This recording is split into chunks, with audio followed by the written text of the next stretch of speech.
Idea? Would you say that the judge is ignorant of the law? Mr. Secretary? I'm asking the questions of all three enforcement agencies. I really could not answer the question, Your Well, Honor. let's look at the law. Is it mandatory? But Has the PDEA conducted a forensic investigation? Your Honor, as far as the 800 kilos is concerned in San Juan, We're talking about this case now. I don't. San Juan, Sure, we're the talking San about Juan the same case, thing. yes, yes, Your Honor. 500 kilos were already ordered by the court. Ordered, Destroyed? no, Your Honor, ocular inspection. What? It was already, the 500 kilos were already turned over by NBI to PDEA, but there was still no ocular inspection conducted.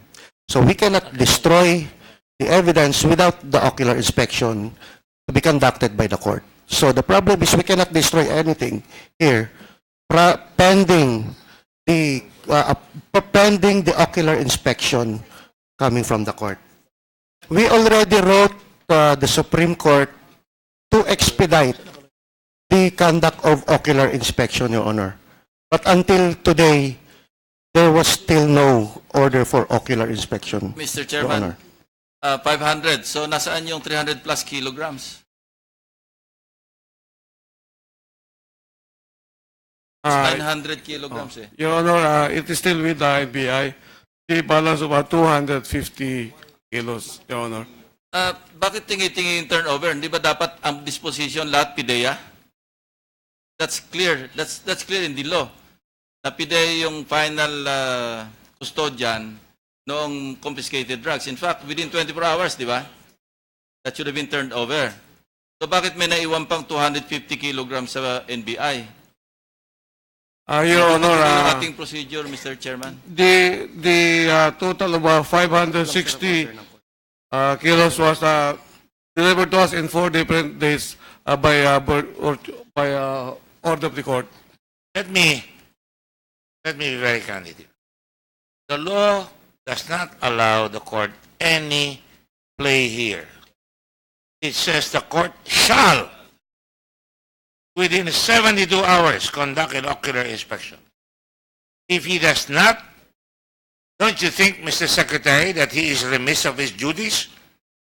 This law was done practically in anger by the Congress of the Philippines to be able to quell drugs in this country.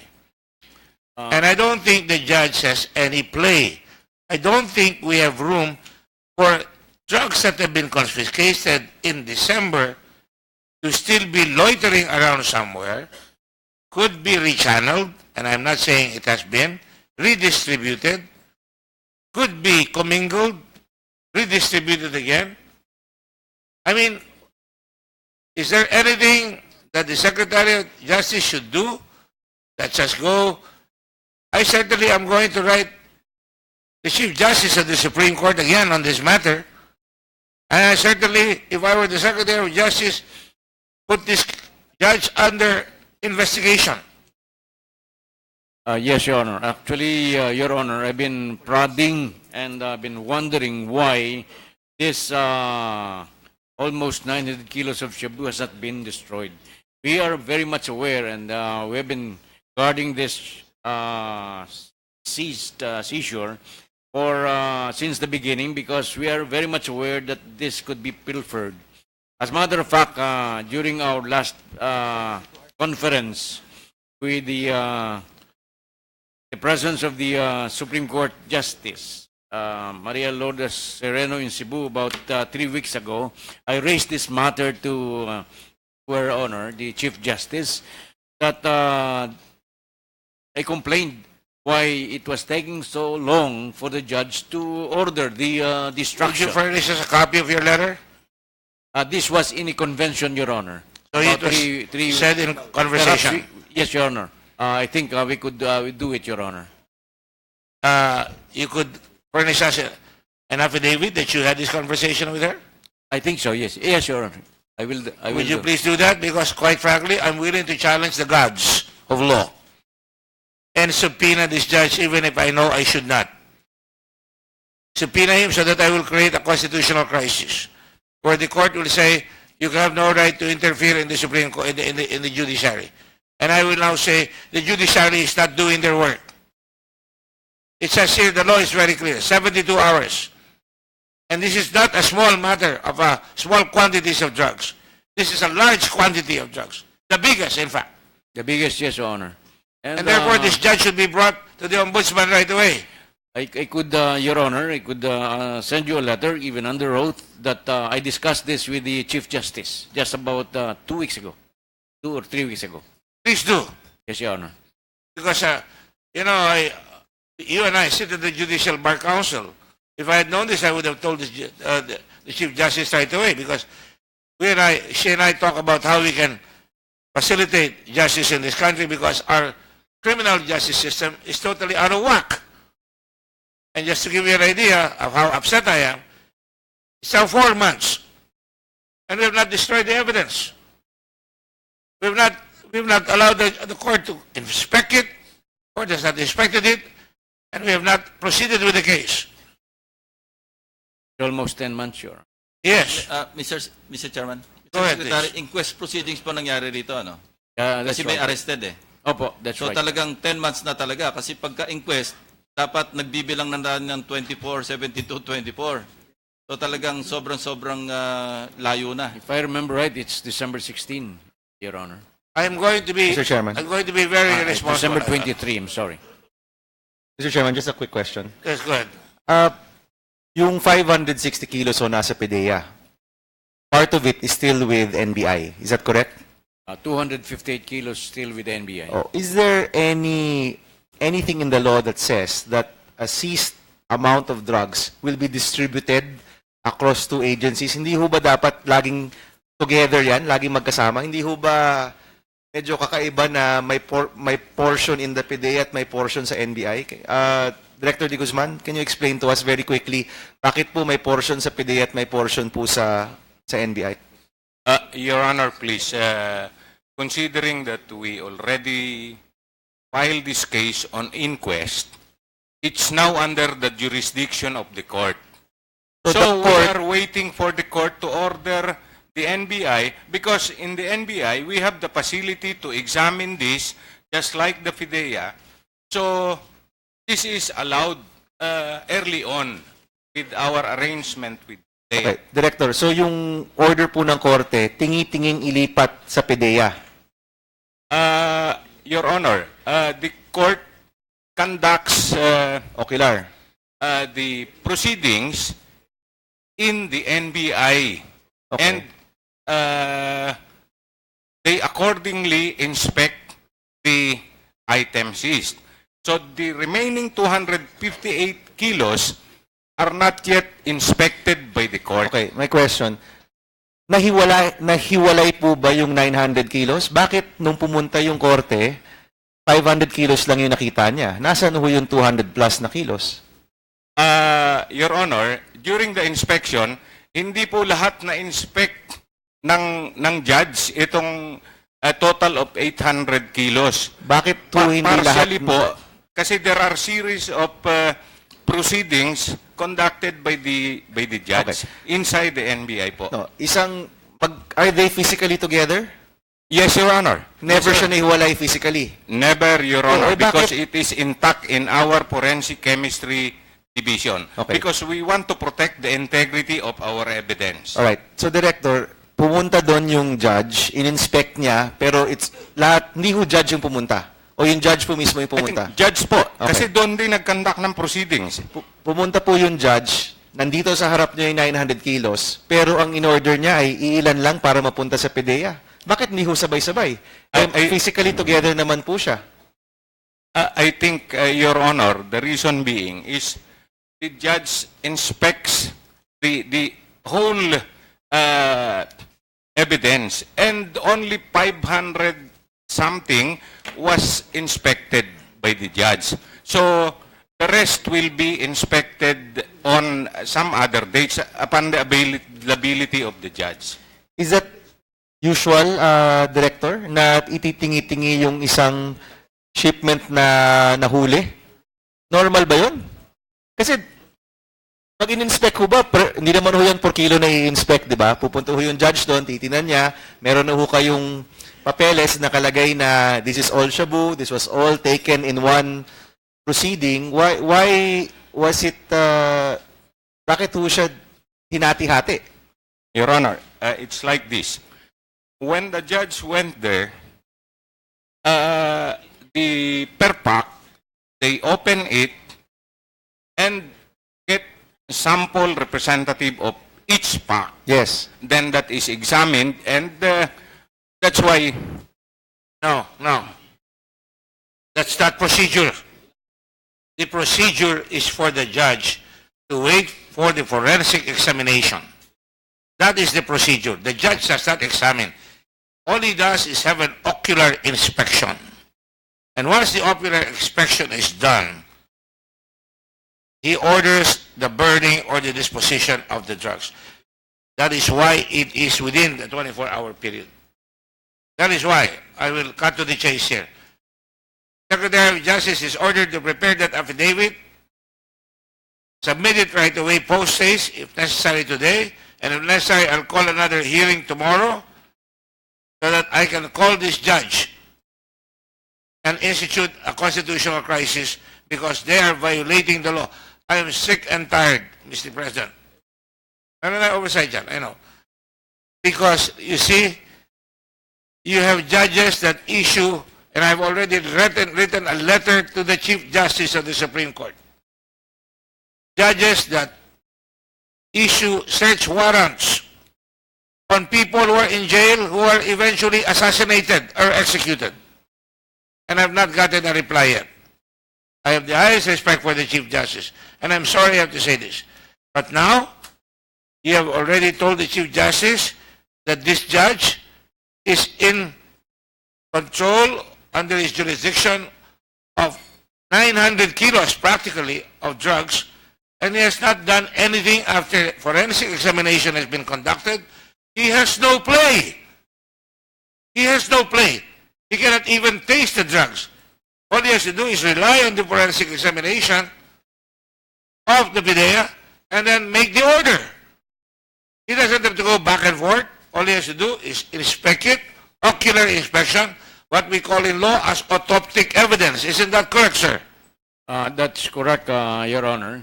As a matter Meaning of to fact- say, we look at the evidence, real evidence. And once the judge is assured of that, he makes an order.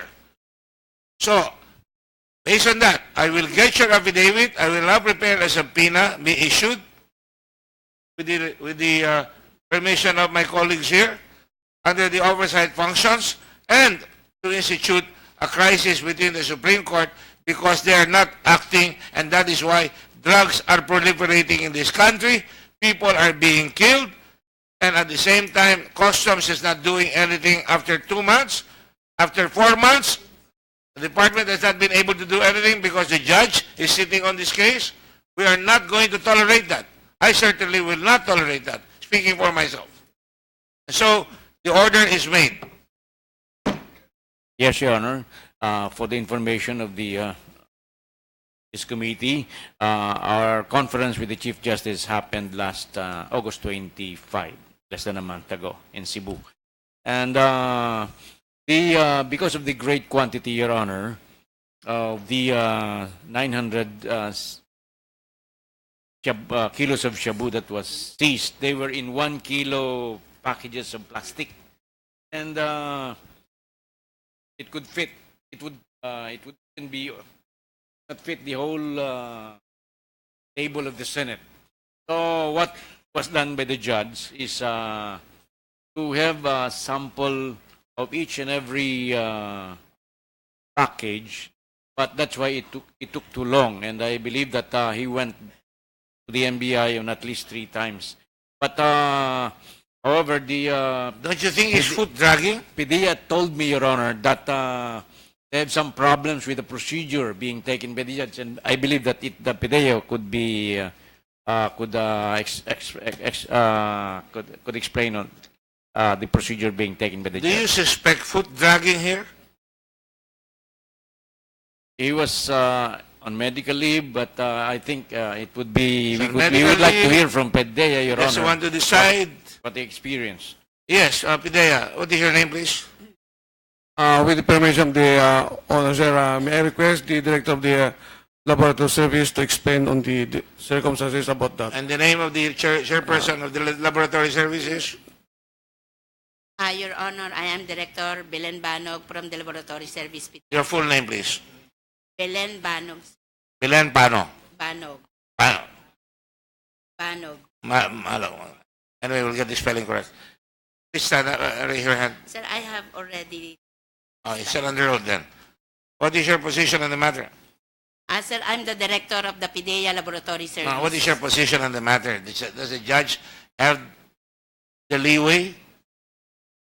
Sir, as I have observed during the ocular inspection, the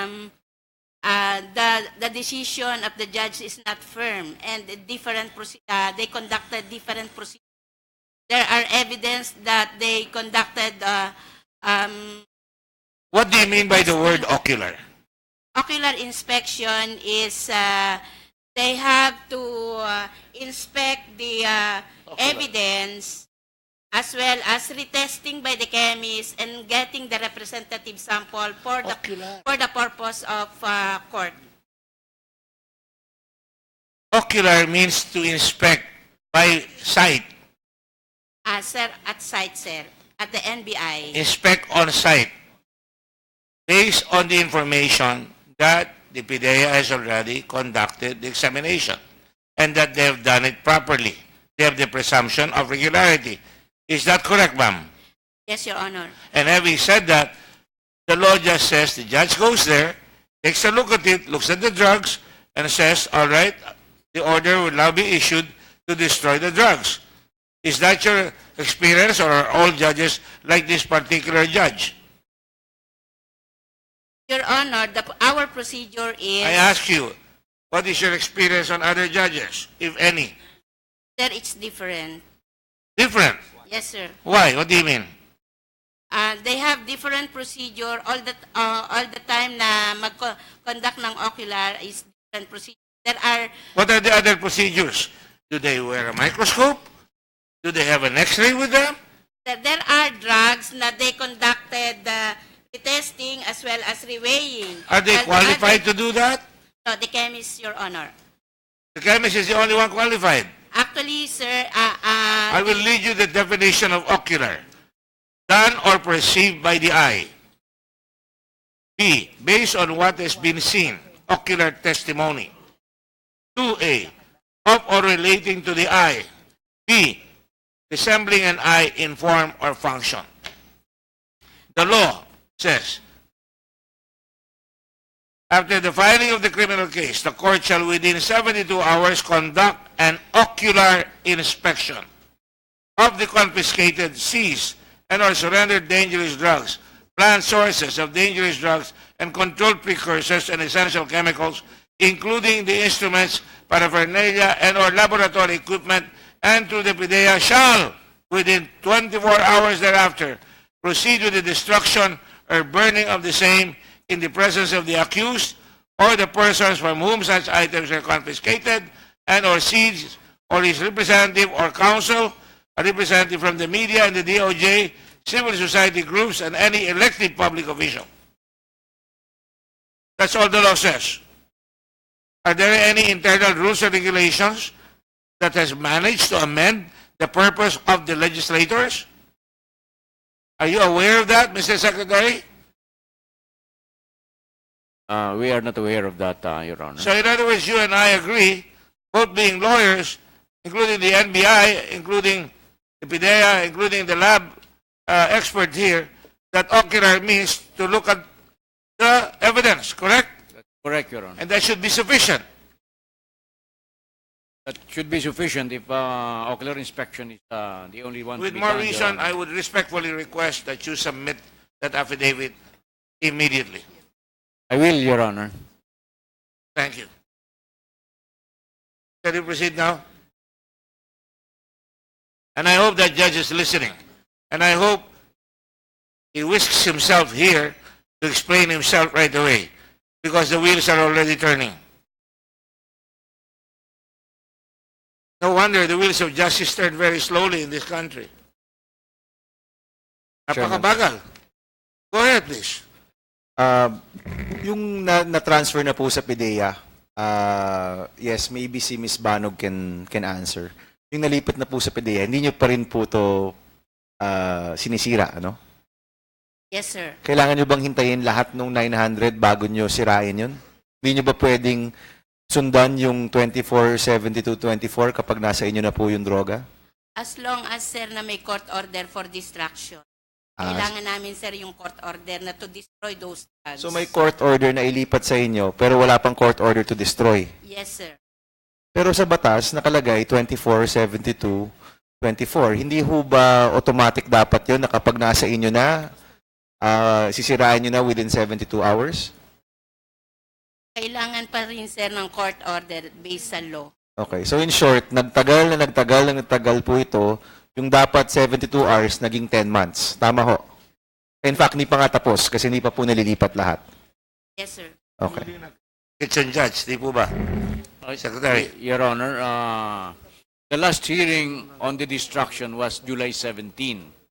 Now, the judge was went on sick leave, and so the case was postponed to September 18, from July 17 to September 18,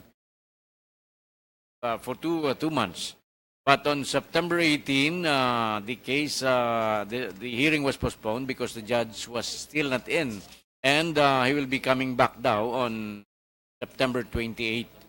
So this is the status of the leave of the judge, Your Honor.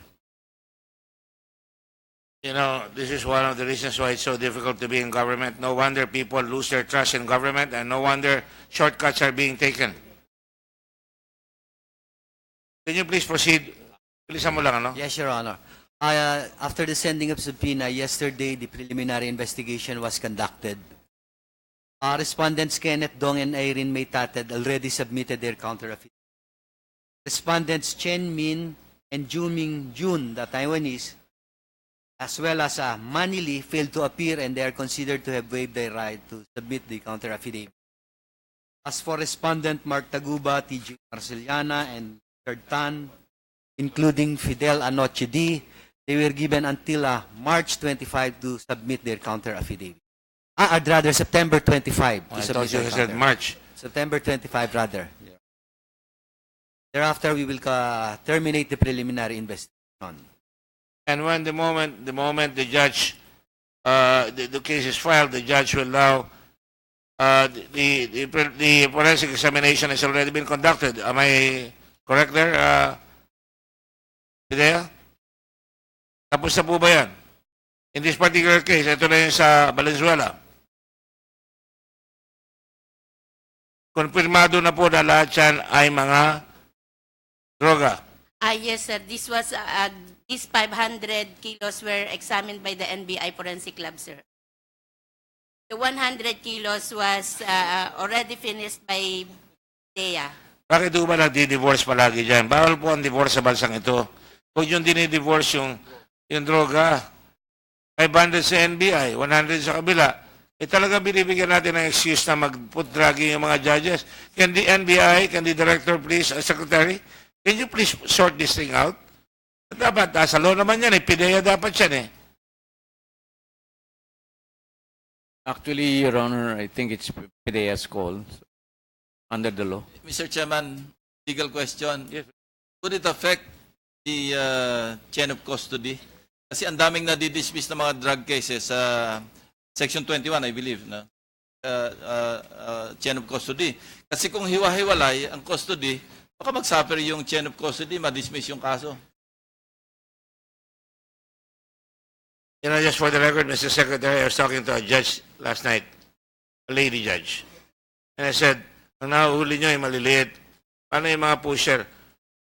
Kasi po ang law enforcement natin, napakahina po, karamihan na di-dismiss because ang law enforcement napakahina. Pinababayaan po yung kaso. Just for the record. Yes, Your Honor. Now, all right. You included... I'm waiting for my Oh, yeah, I'm sorry. I'm sorry. The answer to my question, maapektuhan ba yung chain of custody issue rito? Before you Kasi direct the question basis to for dismissal yan eh. Secretary of Justice. Kung magkakahiwala yung ebidensya.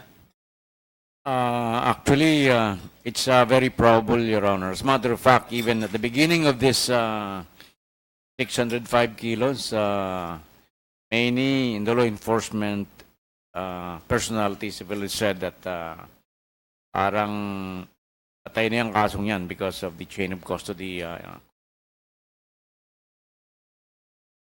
What do you mean patay na yung kaso? Mala prohibited na yung nahuli niyo, andyan na yung drugs. Ano mamamatay? Because nga po, baka magkaroon daw ng depensa. That is a prerogative, sir, di ba? That is it is the respondents or accused defense. They can use the defense, and it would be a sad day for the administration of President Duterte if we cannot win this case.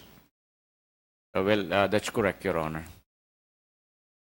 But hopefully, that opinion or that assessment on the part of this police personalities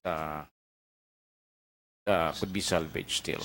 Senator At Lacson, least yung December seizure sa San Juan, nakita ng judge yung drugs, magkakasama yung 800 plus kilos doon sa custody ng NBI. In this case, hindi pa ito nakikita ng judge kasi definitely hindi dahil wala pa tayo sa trial, di ba? Hindi pa nga natatapos yung PI eh.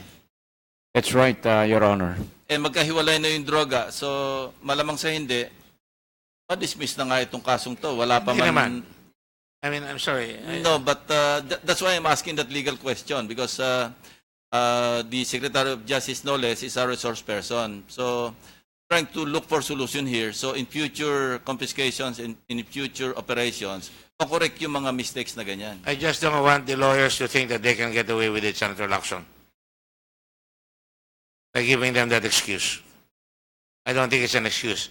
Because you can still examine one portion of the drugs.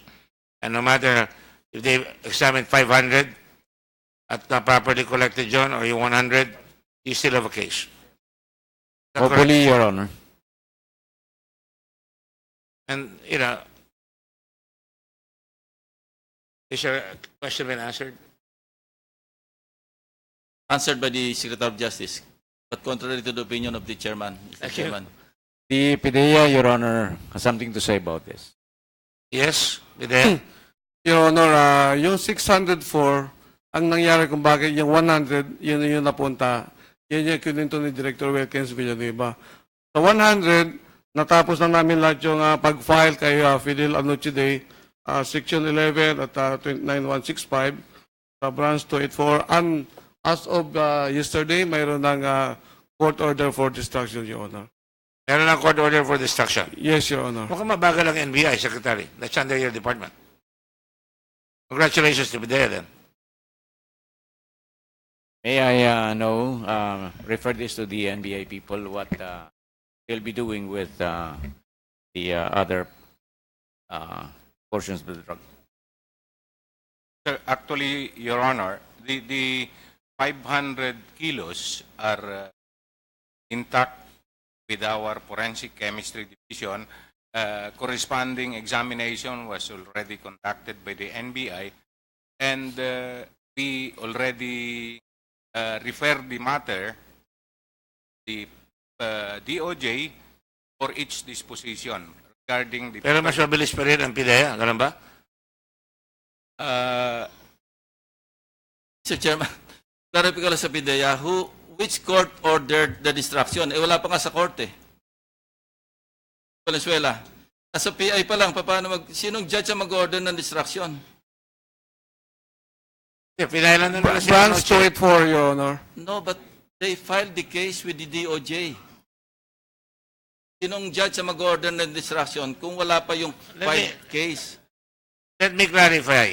Si Anoche Lee nakakulong sa Valenzuela. Pinailan ba ng PIDEA yan? Yes, Your Honor. Oh, so na-filean. Kaya nga, I'm aware of that. Pinailan ninyo at yung judge in-issue na nag-ocular inspection ng destruction. We should commend that judge. Yes. That's right, Your Honor. yung court destruction with court ano na po order. May court order na. Yes, Your Honor. Destroyed na. So we have scheduled the tentative on October 12, Your Honor. 24 hours lang yan eh. I think the Gano'n laboratory... ba kahaba yung 24 hours sa inyo? Lalong magulo. Now, from law enforcement point of view, okay, isa yung nakumpiska, 604 kilograms. May napailan si Anoche D. May pinal ang PIDEA, kasama yung customs, kasama yung sina Mark Taguba. May pinal yung NBI, kasama sina Mark Taguba, hindi kasama yung customs. Di ba ang gulo? Eh pagka dinestroy ng, in order ng judge na i-destroy yung 100 kilograms na nasa PIDEA, ano mangyayari nga doon sa case ng buong 604 kilograms? Parang medyo magulo, Mr. Chairman. Well, the 100 case, 100 gram, if I get your drift correctly, I think you still have the case of the 100 grams, right? 100 kilos. Kilos, Your Honor. 100 kilos, I'm sorry. I failed arithmetic. Alright. So may kaso doon. Ang inintay natin yung 500. And by the way, in the case of People versus Del Monte, 2008, non-compliance of Section 21 of Republic Act 9165 will not render the drugs inadmissible but will affect the evidentiary weight only. So the case is not patay, Mr. Secretary. Mr. Secretary, the case is not patay. Actually, Your Honor, hopefully that's also my hope that it will salvage the case. With respect to the destruction of the 100 kilos, the prosecutor Aristotle Reyes, who is handling the case, some problem with it because he is still hearing the 500 kilos. So there could be some complications if the 100 kilos would be destroyed ahead of the 500 kilos. Exactly my point, Mr. Chairman. May we hear from Prosecutor Reyes? You know, we're all lawyers here. When I run out of arguments, I always say technicality should always step aside to render substantial justice. That is an argument that I've used time and again. I think we have a case. I'm not ready to sell out. And I don't want to advertise the weakness of our prosecutorial arm. I have so much respect for the Secretary of Justice. The position is so important. One of my revered deans, Secretary Abad Santos, one of my revered, I would say, mentors, Justice Tiangki, occupied that position. And I'm surprised and I'm aghast that we should make very, very fleeting statements here. Now, you have a prosecutor here. Have you taken your oath? Yes, Your Honor. On the record, all right? What is your name? I'm Senior Assistant City Prosecutor of Valenzuela City. And what is you were raising your hand. What did you want to say? I want to state that the order of the Honorable Court regarding the destruction of the 100 kilos of shabu was made on August 30. Yes. RTC branch 284, Your Honor. And do you see any problem with it? I think there's no problem, Your Honor, because all the evidence were properly marked. There were all the procedures were followed.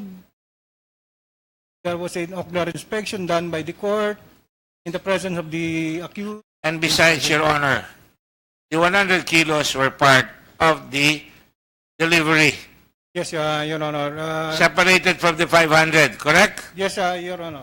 It was brought to Anoche D. And they were captured because of that. Yes, Your Honor. They could have captured others, but they did not. And my next question is, I'm sorry, to the Secretary of Justice, what happened to that NBI agent that was called by Mr. Estrella? Na person-to-person call na lang ngayon. Hindi na NBI ang tinawag. Yun na lang mismong NBI na kaibigan niya ang tinawag. What happened to that guy? You'll forgive me if I raise my voice. I'm sick and tired of this. Your Honor, You all ought to be ashamed of yourselves. may I ask Your Honor, the MBI Deputy Director is with us. Anong ginawa niyo doon sa INT na yun? Na nakialam? Sir, that was the statement of Director Estrella that he called his friend, Director Lito Magno. At that time, sir, Director Lito Magno was assigned in at the office of the D.D. Ross, Deputy Director for Regional Operations Service. And Would you say, and if I remember correctly, I asked you this question, he was floating at that time? He had issues, right? yes, Your Honor, I think he used to be assigned in Region 3 and he was recalled and assigned Because of issues there. that I am not aware of, Your Honor. Kindly be candid. You said he was floating, he had issues. Maybe that's it, Your Honor. You know, tama na yung kabaro, ha? Kaya nasisira yung buong NBI, nasisira yung buong kapulisan, pati mga judges dahil sa kabaro system. Di porke kabaro nyo, exempted yan. What have we done with him? Now he is now assigned in Region 1, Your Honor. And he's not under investigation? Not, Your Honor. Did he not call the NBI? No. He did not, right? Yes, Your Honor. He just did so on his own, right? Yes, Your Honor. That is why we are going to go hammer and tongs against Mr. Estrella and that person. And if this continues on, I'm ready to say, all the BOC people, and we have that recommendation, dapat file ng kaso. Dadagdagan ko na yan pagka hindi nyo mapaliwanag yan. Na nakakagulat yung sinasabing wala na tayong kaso. Of course not. This is not personal. There are people who are being killed for lesser quantities and yet these big quantities hindi nyo mahuli-huli. Watch the whole operation. All right, I think we've heard enough on this matter and I hope, Secretary of Justice, please facilitate this already. Yes, Your Honor. Mr. Chairman, I would just like to correct the impression that we're advertising the weakness of this case. We're discussing these matters, so in the future, we can correct whatever mistakes Definitely, I agree with that. been committed, Mr. Chairman. Thank you. So there's no intention to advertise the weakness of this case, Mr. I never said that there was an intention. I was referring to the Secretary of Justice. Sinabi patay. Your Honor, I was just quoting some of the police personalities immediately after the seizure. But true to tell, the Secretary of Justice doesn't know anything of any case during its preliminary investigation. I do not meddle in this case. It is only after this has been appealed to my office, the office of the Secretary, and in a petition for review, that I will be poking on the details of this case. But at this stage, Your Honor, your Secretary of Justice knows nothing about the actual facts of this Thank you, case. sir. I just want to show you some, we do our homework here. This is not under your watch. The case against the Alabang boys is not the only high-profile case dismissed by the Department of Justice. Data from the PIDEA, Legal Prosecution Service, revealed that there were 9 other cases dismissed from 2003 to 2008. The most common reasons for dismissing the cases are lack of evidence and illegal arrests. Among these are Naguilian La Union Clandestine Laboratory, date of operation July 9, 2008, date dismissed November 12, 2008.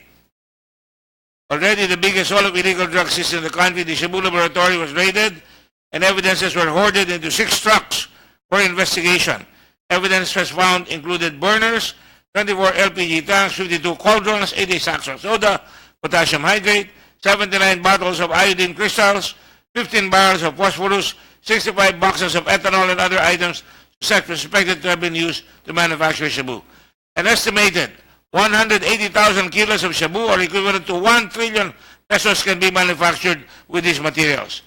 4 months after the raid, the case against Police Superintendent Dionisio Borromeo, Rodolfo Damian, First Class PO1, Eusebio Tanggalin, dapat tanggalin talaga, George Cordero, Joey Abang, 5 of the 6 arrested suspects, was dismissed. In January 4, 2009, Justice Secretary Raul Gonzalez, heeding the call of President Arroyo, ordered the reinvestigation of the case. Now, I hope this is not be the case with the Secretary of Justice at present time. There are other cases. Pagsawitan Santa Cruz, Laguna, clandestine laboratory, case dismissed. January 10, 2008. Subic smuggling case, state operation, May 25, 2008. Estimated 4.62 billion worth of illegal drugs was confiscated when in transport to Subic. The kilos of Cebu were sealed in cardboard boxes and were labeled as computer parts. Investigations led authorities to the warehouse owned by Anthony Anton Ang, where 60 more boxes of illegal drugs were found. Subic Bay Metropolitan Authority Administrator Armand Daresa claimed that Ang tried to bribe the Presidential Anti-Smuggling Group and SBM agents with 50 million to dismiss the case. His case was dismissed 3 months later. We have a very, very sordid, very, very sad record of justice against drugs in this country. And we also have an equally indecent record of killings in this country, so that the people are up in arms against young people being killed, against many people who are being killed in jail because of judges who are stupid enough to come out and give illegal search warrants. And now this. You cannot blame this representation. We work very, very hard here, and that's not the case. That is not the problem. The problem is, when the case is prepared, we must win the case. We will look very, very closely at every one of you on this matter.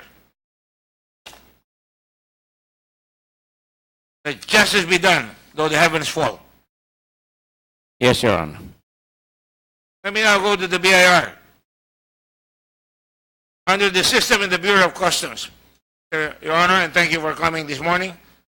You will forgive my sudden outburst. It is sincerely meant. And I hope you understand. There are 2 layers.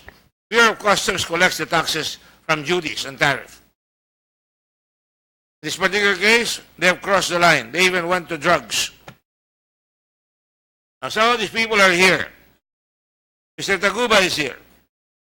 And all these people brought drugs. Whether they knew it or not, doesn't matter, because it is considered mala prohibita. On the other hand, they also have other materials that were captured, and I asked the NBI already to proceed and give us the material list. I have not gotten the complete list as yet. What is the record of the BIR? And I will remind the Bureau of Customs. Is Sid La Peña here? Mr. Gambara? Good morning, Your Honor, sir. Commissioner La Peña is now in a conference in the Department of Finance, but he said he will try to catch up, sir. After Better call it to catch up. Yes, sir. I'm missing my other committees here because of this hearing. Yes, sir. Now let me say this. Do you have, for example, what we ask you? No less than Senate President Drilon, former Senate President Drilon asked, and I asked. He asked for 1 year, I asked 5 years of all the alert orders issued. Do you have that? In my possession, sir, right now, sir, is only the time from September to 2016 to August 2017. Because the previous year, sir, it was with the ports, so we're still collating all the reports from the port, sir, so that it could be submitted to you. But we have already, we'll be submitting, sir, only the September 2016 to August 2017, which was in the command center record, sir. The COMSEC, please, try to secure that information, and let's wait for the others. We will get the 5 years of alert orders. Yes, sir. And their results. Yes, sir. On the other hand, the BIR, do you have a track record the last 5 years, even before you, or for that matter, while under your term, have you discovered whether you are in fact collecting your taxes adequately? You are supposed to be guarding one another. If they lower the taxes collected or duties collected in customs, you can actually find out the real value when they sell it through the VAT. Is that correct, sir? Good morning, Mr. Chair. Good morning, sir. Based on your request, we submitted our collection report for the past 5 years. Now, we have a procedure from the Bureau about this monitoring of importers, of brokers, and we issue authority to release imported goods. We call this the latter as ATRIG. ATRIG. ATRIG. Yes, Your Honor. ATTRIT. ATRIG, Authority to Release Imported Goods. All right. The ICC, the Importer's Credit Importer Certificate, is also processed by the Bureau of Internal Revenue, as well as the Broker's Clearance Certificate. This came about some years ago because of the desire of the Bureau of Internal Revenue then to monitor these importers because we have no record of these importers. In an attempt, I understand, to identify them and to monitor smuggling. Yes, sir. After these importers' certificates are given, or the broker's certificate are given, then they go back to the Bureau of Customs. That's where their importation and all their documents are processed. The authority to release imported goods, they come back to us because we want to make sure that we can compute the value-added tax and the excise tax, if any, on these imported goods. After we have released that, the ball is with the Bureau of Customs for collection. In fact, we don't even have a share on the collection of VAT and excise tax because these are credited to the Bureau of Customs. Now, I have with me, Your Honors, the Assistant Commissioner for Collection and the Regional Director of the BIR who has jurisdiction with the Bureau of Customs. I brought them with me, Your Honors, to give this committee an update on what we have done after we were aware, after listening for the hearings of this honorable committee with respect to the names that came out in this hearing, Your Honor. With your permission, I can ask the Regional Director of Manila to update this committee on what we have done in terms of identifying the specific persons. Yes, sir. I know that you're doing your job, but what I'd like to know is whether you find any inconsistency or you find anything that is distorted from your reports against that of Customs. Can you answer that, please?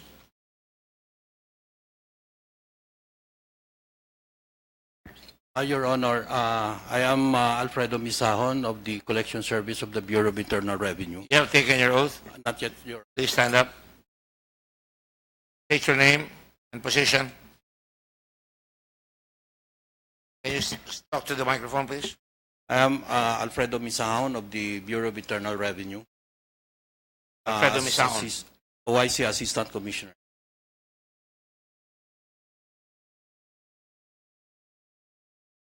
I do, Your Honor. What is your position again? OIC Assistant Commissioner for the Collection Service. Collection Service. And you're based in Manila. Sorry, sir? You're based in Manila, sir. I'm based in the National Office of the And you monitor. Please sit down. And you thank you. And you monitor all these things that have been going on here. As far as issuance of importer's clearance certificate. That is the work of one of my divisions, sir. But you're made aware of it. I'm sure. Sure, sir. You are made aware of it, or at least you monitor it. Yes, sir. All right, sir. Go ahead. Did you find anything inconsistent? Well, under Section 12A of the National Internal Revenue Code, the Bureau of Customs is deputized as collection agent of the Bureau of Internal Revenue for the collection of internal revenue taxes. In other words, Your Honor, Bureau of Customs is given all the leeway to collect the taxes as having fallen under their jurisdiction, and the BIR had nothing to do with it because the collection that are supposed to be collected by them are part of the collection goal that are assigned to them by the BCC. We've been made aware of that by your commissioner very ably. My question is simple. Do you find, in your review of the performance of the BIR or the customs, that there is something discordant about it? Your Honor, I'm not. Well, let me be precise then. I think you're going to say, I'm not trying to cut you off, but I don't think you're getting the drift of my question. For an example, you're supposed to review somebody who is going to apply for a clearance to import, right? Is that correct? Yes, sir. Yes, Your Honor. Especially those that get into the green lane I'm not aware of it, Your Honor. or the red lane I'm not aware or of the it. yellow lane. I'm not What are you aware. aware of then? What are you only assigned to check? Our tax clearance section, Your Honor, is only receives application for tax clearance. Or Did you give a importer's tax clearance, therefore, to Ms. Tatad? So that no, Your Honor, I'm not aware of that, Your Honor. Are you familiar with Ms. Tatad? I'm not, Your Honor.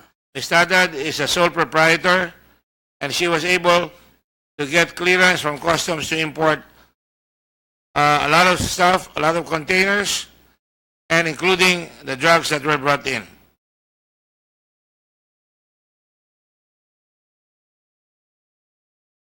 So see, as I learned, Your Honor, from one of our people, Ms. Tatad was able to secure a clearance.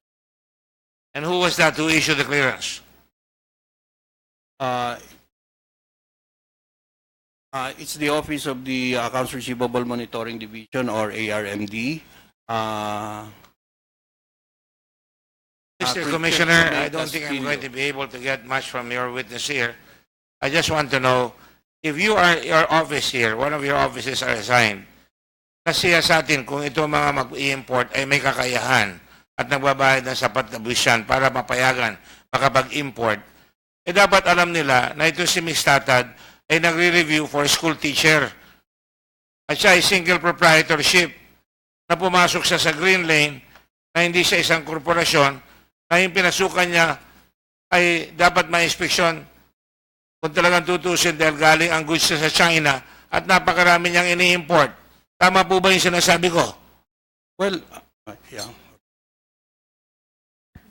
As I mentioned earlier, Your Honor, after we got the names of those involved in this particular importation, I asked the Regional Director of Manila to immediately look into the records. With your permission, we can allow him to Sino po state. yan? Mr. Gubalya, Your Honor. Mr. I'm sorry, this has been a tough morning. Your Honor, I am Director Gubalya of Manila. Your statement just earlier regarding Ms. Tatad of EMT Trading, my answer to that is she was able to get an import clearance in the BIR, and the one who issued the clearance is from our main office.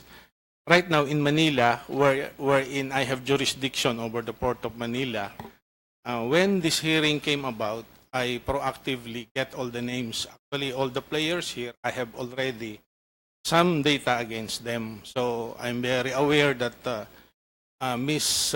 Tatad is just a school teacher, she was able to get a... No, she's not just a school teacher. She is a school teacher.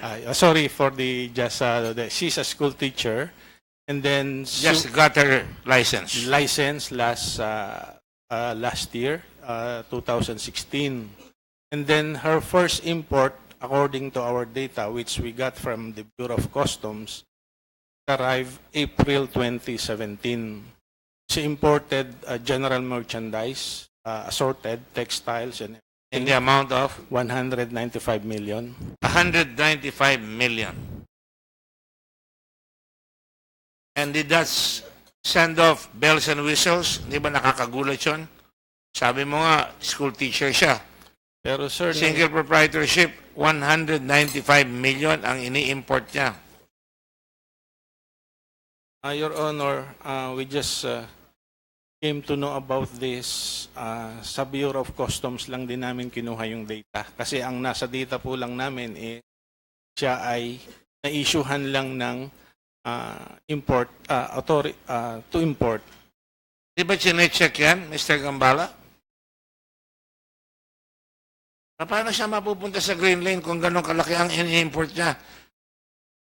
195 million. Una pa lang yun. First importation, 195 million. Do you have an answer, sir? Captain? It should have been monitored, sir. It should not have been allowed. Yes, sir. Yes, sir. Is that your answer?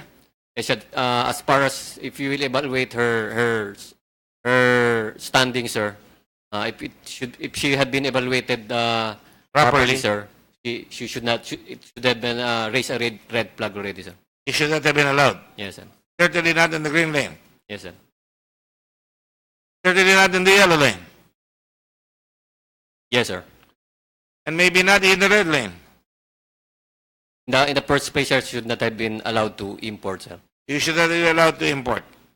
Because Because of her standing, sir, as she has no capability, sir, to import big shipments, sir. right. And did she import other things, sir? Mr. Gabayo? Sir, yun lang po ang records na we have. That is for the month of May. April yun, April. April, sorry. April. Then, we heard from this committee na May and June dumating na yung... So, pakitignan nyo nga lang lahat. Yes, Your Honor. At bigyan nyo kami, kung pwede this afternoon. Tapos na yung report ko eh. Yes, Mr. Chair.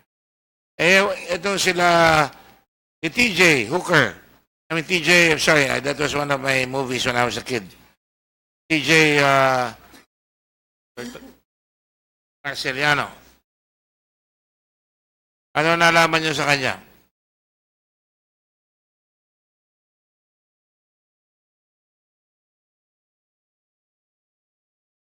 Sir, are you asking about TJ? Yes. The only one. He is a professional customs broker as the he is registered in BIR Intramuros, Ita. And then as custom brokerage, he applied for accreditation as broker on December 22, 2014 under BIRBC 20-14-12-0050, which is valid until December 22 of this year, 2017. As per our records, he has a motorcycle, 3 motorcycles, and then he was the broker of the EMT trading for us. And were you aware of EMT trading? Yes, Your Honor. Can you tell me what you are aware of about EMT trading? EMT trading is the trading company of Statad. And what do you know about the financial capability of EMT trading? Sa mga nanonood po, mahirap talaga itong tanong na ito dahil kailangan palabasin kung anong kakayahan eh. As I have said earlier, Your Honor, Statad Walang capability. is a teacher, a profession. So dapat yon, kung tinitingnan nyo ngayon, Hindi kayo maniniwala na mag-i-import siya. Dapat magsuspecha kayo na ginagamit lamang siya. Tama ba yan? Alam po namin yon. Ginamit lamang siya. Ginamit lamang siya. Sino ang gumamit sa kanya sa pagkaalam ninyo? Ang hindi po namin alam because Parang ginamit ka mo eh. we are just, per our records, yun po ang EMT Trading ang nagparating sa cost. Nagparating. So alam natin, ang tawag sa kanya really is parang disposable. Ginagamit lang siya. Ang for hire ho siya. Ano may sasuggest nyo therefore ngayon sa Bureau of Customs o sa amin, mga mambabatas, na para mapigilan yung mga ganyang patakaran, para hindi makalusot sa amin yung mga, sa customs yung mga gagamitin para makapagpalusot?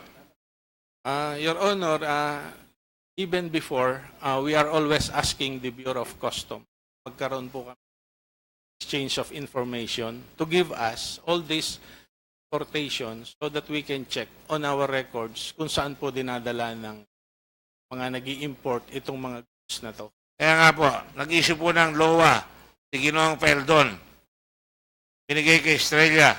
Yung LOA po, para makita kung ano ang assessment, kung tama. Letter of, ano yan? Assessment ba yan? A letter of authority Letter of to authority. determine whether the goods are still there, whether they find the right taxes. Is that it? Correct? Yan. Your Honor, what I'm trying to say is, hindi po namin, we cannot get any information from the Bureau of Customs. So No, that we pero can- tinatanong ko po, kung ganun, meron kayo nakitang ganun at naglalabas yan ng ganun, hindi po ba dapat inspeksyonin rin ng BIR kung may kapasidad magbayad ng buwis sa dami ng nilabas yan? Dapat kagad inimbestigan nyo na. Saan mo kinuha yung pera mo para mag-import ka ng ganyan? Yes, Your Honor, we are gathering data or the evidence against, like the case of Statad. We are now forming, collating all these data. Kay Mr. Taguba, Meron na rin po kay Mr. meron kayong Taguba. ginagawa. Yes. I will not go into that anymore because kailang we will just expect what you're supposed to be doing. Yes, It's Your correct. Honor. Yes. Dahil ang daming in-import. Isang tanong na lang. Narinig niyo yung tara rito, di ba? Yes. Sa committee. You're familiar with it. Yes, Your I will Honor. ask the commissioner. You're familiar with it. Only during the hearings, Your Honor. You never heard of tara before?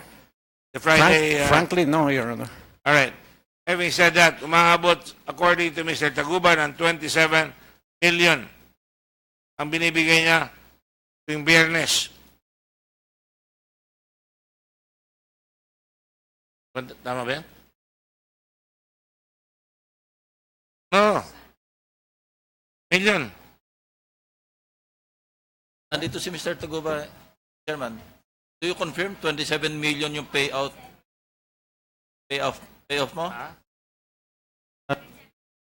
Sorry, 270 million times 10,000 containers. I'm sorry. Ayan, no? At yung tara mo, umaabot ng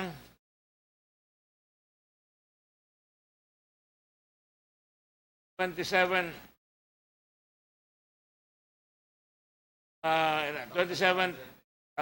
ba yan? 27,200 per container. And because you have let's say 100 containers, malaki na yan. Maraming perang magpapalit-palit, di ba? Maglalabas sa bangko. Babayaran mo, between na yan. Kung 1 million containers yan, puti ng 27.2 billion. Can you see it, sir? Mr. Commissioner?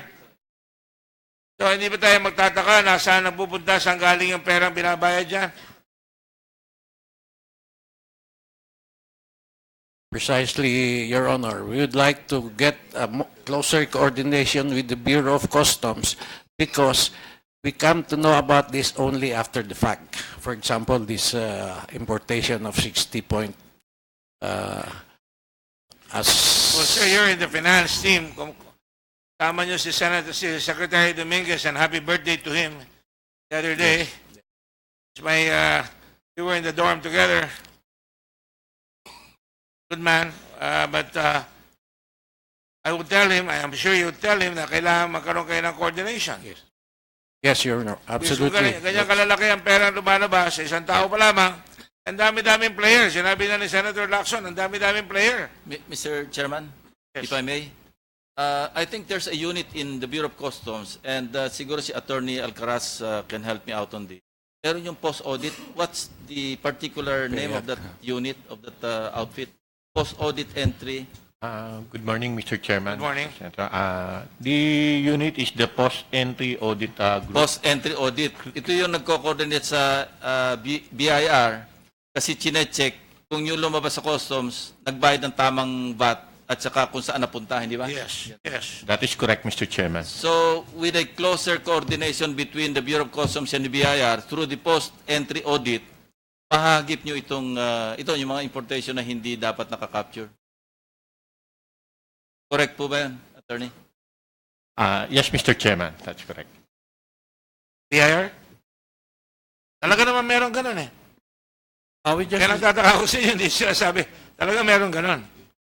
we get information from them through exchange of information with that office, and we are processing this for future enforcement din ang BIR. Tepcom Gambala, who is in charge of the post-entry audit now? Actually, sir, it was already transferred to the Department of Finance, I think 2 years ago, sir. So it was taken away from the Bureau of The Customs, BOC. sir. 2 years ago. Yes, if I'm not mistaken, sir. I think it was during the time of Secretary Purisima, sir, I think. Secretary Yes, Purisima. I understand, before si Attorney Ligon yung in charge ng Yes, post-entry audit hindi ba? So after Attorney Ligon, wala nang pumalit sa kanya sa Bureau of Customs? No more, sir, because it was already transferred at DOF, sir. Did you say, and I'll ask this question of Senator Ping, as well as you, na napaka-powerful ng taong yun. Yes, sir. Actually, sir, in the new law, the CMTA, it was stated therein that the post-entry audit should be under the Bureau of Customs, sir. Dahil malalaman niya talaga kung magkano ang perang. Yes, sir. So dapat, Especially those who are not did not undergone inspection, sir. Yes, sir. okay, we will take note of that. I believe we have Attorney Nage. Somebody gave me a note here. Is Attorney Nage here?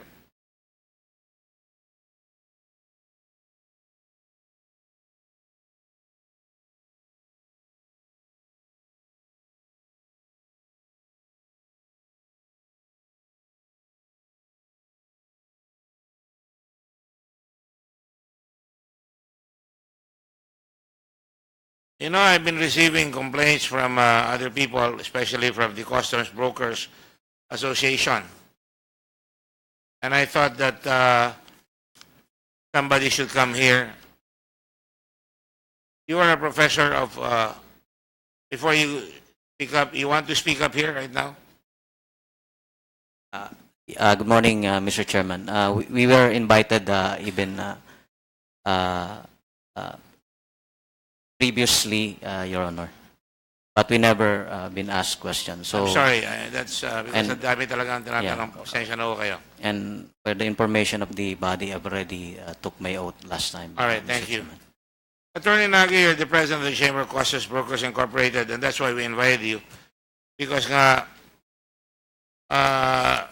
naintindihan niyo yung procedures na nangyari. Ano masasabi niyo sa nangyari dito? Your Honor, for the information of the of this committee and the chairman, Where do you teach? Anong saan ka tuturo? no, Your Honor, as a background, I'm the president of the Chamber of Customs Brokers Incorporated. The Chamber of Customs Brokers Incorporated is the accredited professional organization of customs brokers. So, Your Honor, all licensed customs brokers automatically, APO, are given a license by the Professional Regulation Commission. You are a member of the Professional Regulation Commission. So, I myself, being a customs broker, I am a member. And now, our association, I am the president. So, regarding the matter, Your Honor, this is not really the doing of the legitimate customs brokers. As I've said, as we related before, although one of the parties involved is our member, Mr. TJ Marceliana. But the one doing all of these things are not really customs brokers, but only capitalists, players, fixers, as what they said, Your Honor. And you know that this has been happening widespread, flagrantly. We cannot deny that, Your Honor, because that's been part of the system of the Bureau of Customs. That's why For there is how many years? Many years. many years already, Your Honor. Many. Yes. I'm trying to just show the problem. That's why we're trying to solve it. Go ahead. That's why, Your Honor, we would like to take this opportunity to really ask the Bureau of Customs to deal directly and only to the professional customs brokers, because we are the ones given by the law, by Republic Act 9280, to transact business, professional business But they with did. the Bureau of Customs. TJ Masiliana is one of your brokers. Exactly, Your Honor, but the one behind it is not. And how is Customs supposed to find out? Can you tell us? Your Honor, you know, that's been in the system. Anybody, any Tom, Dick, and Harry can I'm a dick. transact. I'm not involved in Customs. Yes, of course, Your Honor. Anybody, can deal with the Bureau of Customs, but the main or the principal requirement or the prior requirement is that there must be a licensed customs brokers filing or lodging an entry. So the moment there is already a customs broker who lodges an entry, then that's it. Anybody can talk to customs. Anybody can coordinate the clearance, the release.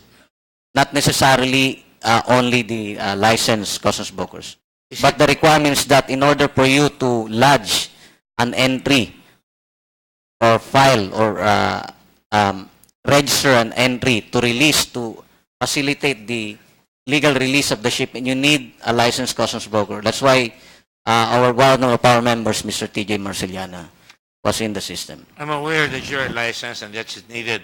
If that is the case, how can we stop these fixers from proliferating? Mr. Chairman, I have an offered solution. Wilkins, issue kayo ng ID na kasi laki ng dibdib, license, customs broker. All others do not be allowed to enter the customs premises. Yeah, I was about to say that. By the way, attorney, that was my bill. Yung customs broker, di ba? That was my bill. Yes, sir. Thank you, Your Honor. Yes, Senator Lacson Commercial lang was yun, one of Mr. the Chairman. authors of the Commercial bill. is valid. Walang bayad. Go ahead. So, yes, I think the Bureau of Customs just strictly implement it that only license or customs brokers should deal directly with them, and Would it only be possible to have uniforms for legitimate customs brokers and nobody should be allowed there? An aircraft carrier, they have color-coded uniforms. People handling firearms or, bombs, I think they're colored purple, if I'm not mistaken. Tama ba yan? Yes, sir. I adhere to that suggestion, sir, that it should have a stricter rules in terms of people entering the So, hindi customs makakapasok kung may mga uniforme. Kung broker ka, ang uniforme mo, kulay blue ba? For 1,000 pesos? Or kulay dilaw for 500? ID. Malaking ID. I-issue nyo lang sa licensed customs brokers. All others you should not be allowed to enter the customs premises. I'm I think that's a sound solution. Yes, sir. So, Pero paano yung iba? Sabihin nila, we have the right to go in there. I'm a lawyer. yung gate lang sila. Yes, sir. But I think I have a solution eh. Yes, sir. Dapat meron kayong gate for those who have complaints in any office. I did that in Olongo Forest, SBMA. Pag may complaint ka, hindi ka pwedeng pumasok doon sa assessor, hindi ka pwedeng pumasok doon sa kakausapin mo para mag-cash sunduan. Meron lang, public relations officer doon, I have a complaint, fill up your complaint, lalakad yung papel, mag-isa, hindi kailangan lagyan ng pampadulas. Pwede kaya yon, Mr. Gambara? Yes, sir. There's a separate booth for everybody who wants to deal with customs.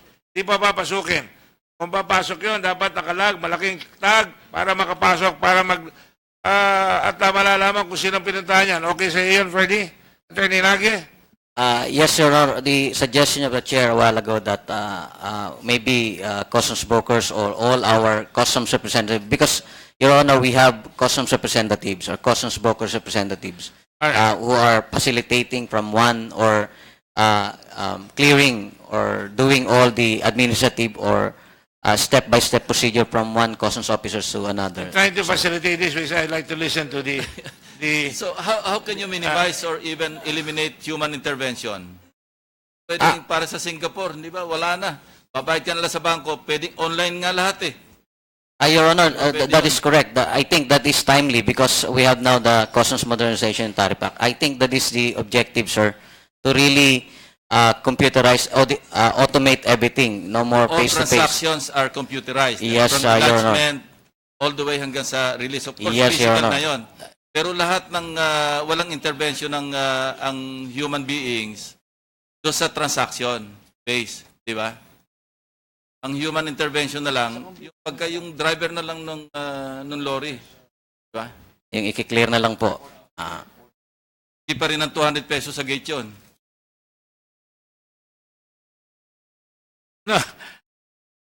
Nangaroon sa Subic eh. Meron magnanakaw sa Subic lahat na. Di pa dumarating yung kargamento ng Amerikano, nananakaw niya na eh. Nililipat nila eh.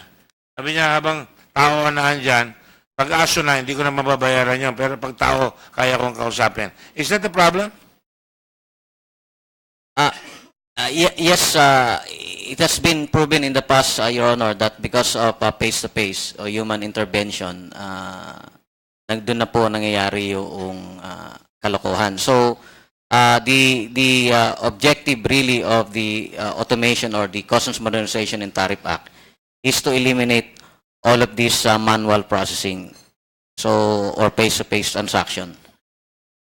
All right, just a moment. I just want to be cordial and courteous to our people, our guests here. Secretary Aguirre, unless you have any more questions with Secretary Aguirre, you may go, sir. And thank you for coming. I appreciate it. Thank you very much, Kindly Mr. Chair. submit- Thank you very much, Senator Ping. Kindly submit po yung affidavit ninyo, kung maaari this afternoon. Gagawin po agad pag dating ko sa office. Maraming salamat po. And, Commissioner, thank you very much for coming. I don't have any more questions.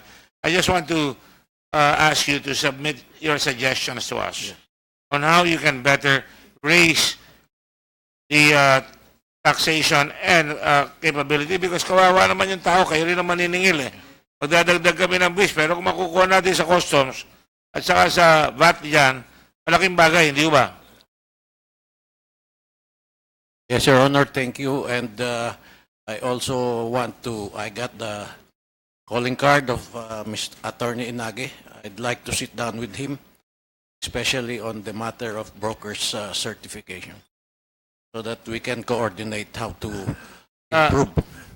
Sa'yo lang ba?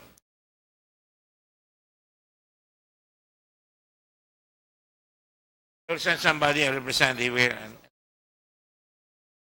I may have other resource questioning lang sa inyo later on. I'll let you go already para di na kayo maabala. Ano po? Yes, Your Honor. Thank you. Papakuha ko lang ko yung telepono nyo para matawagan ko kayo kung sakasakali. Bibigay ko rin yung number ko. Certainly, Sa mga kasama Your niyo. Honor. Thank you for coming. I just need to confirm that eh. Kasi we know that there is an office in customs na tinatapatan ng BIR yan. Para malaman natin kung ano nangyayari. Ano po? Thank you, Your Honor. We'll come out with our position. Thank you po.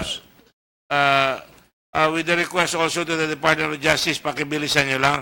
And please submit also a way upon which you can stop these judges from delaying the case. Dapat yung law isundin in 2472-24. Yes, Your Honor. And then that can be the basis of a letter by the Blue Ribbon Committee to the Chief Justice. Yes, Your Honor. Okay.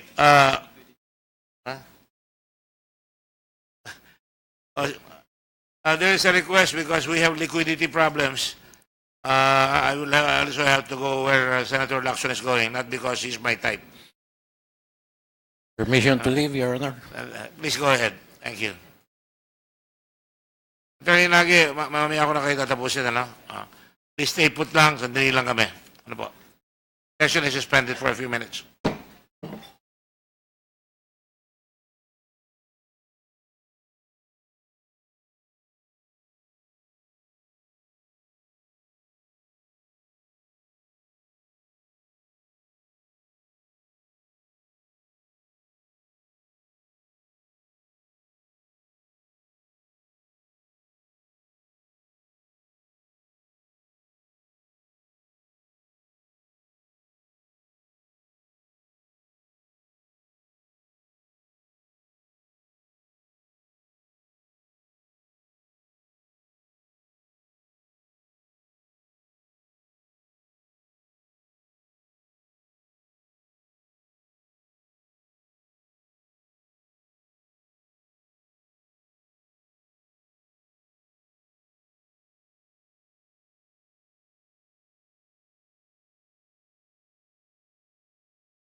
Session is assumed.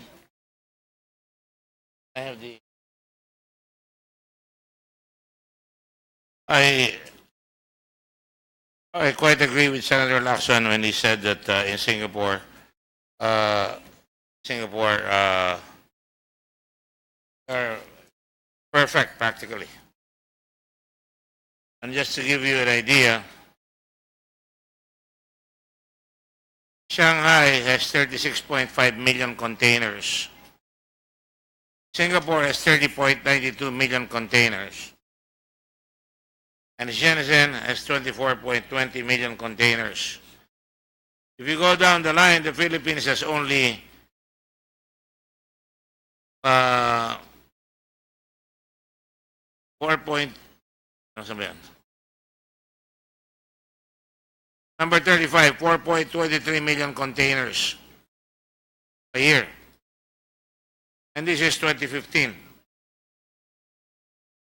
And yet, hindi ganun kasama ang customs na ibang bansa. Tayo talaga ang pinakagrabe. And I'm laying the predicate now. I cannot tell you everything that I talked about with the ambassador of China. I can, however, tell you that I was embarrassed. And I will tell this to the customs people. Because sabi niya, we cooperate. I'm sorry, Dr. De Guzman. You and Dr. Villanueva said that hindi kayo masyado nakakapag-cooperate. But I was given enough evidence that shows there's a lot of cooperation. And sila ang tinanong niya sa akin na medyo nagimbal ako. Ang sabi niya, paano nakalusot sa green lane? So,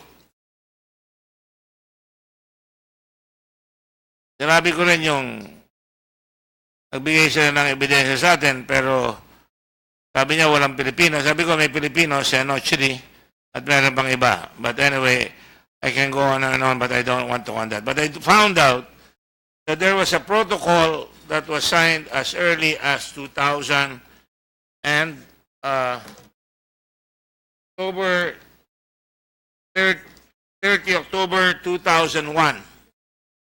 That's the MOU between Narcotics Control Bureau of the Ministry of Public Security of the People's Republic of China, yan yung Senator Lacson, and Philippine Drug Enforcement Agency of the Republic of the Philippines. That's PDEA. You're aware of that, PDEA? Your Honor, can I refer you to our Director of Yes, Your Honor. You should say you're aware. You're Yes, Your Honor. I'm sorry. I was about to... Yes, Your Honor. You should know that 2017 pa ito. Na ngayon, that was 17 years ago. And there are protocols. For an example, I will ask you, under paragraph 1, scope of cooperation, subject to existing and applicable treaties and each participant's domestic laws, the participants will cooperate on the following fields for effective suppression and control of drug crimes. For 1, exchange of information and data on drug crimes which shall include but not limited to the following. Each participant will provide to the other an updated list of drug suspects or citizens of others participants with complete profile if possible. Do you get that or do you do that? We do that, Your Honor. How come you did not tell us before, Andel? During the bilateral meetings, Your Honor, we give them, particularly when we have international conventions, Your Honor, we do bilateral But you have regular meetings. meetings here. Yes, Your Honor. And how come hindi niyo nasabi yan doon sa yung mga nahuli nyo na Taiwanese na may pangalan, yung nahuli natin dito sa binililitis na kaso ngayon? Nasabi ba yan? No, Your Honor. We have been meeting with our Chinese counterparts, Your Honor, when we have convention. But you will forgive me because I ask you and I don't want to have to call to the TSN. Anong participation, anong cooperation binibigay sa inyo? Sabi nyo, hindi kayo pinapansin. Yan rin ang sinabi sa akin nung Undersecretary of Justice, hindi sila masyadong pinapansin. Baka ikako, hindi kayo pinapansin dahil nung araw, and I will notice this, araw, nagkagalit ang gobyerno ng Pilipinas at ang China.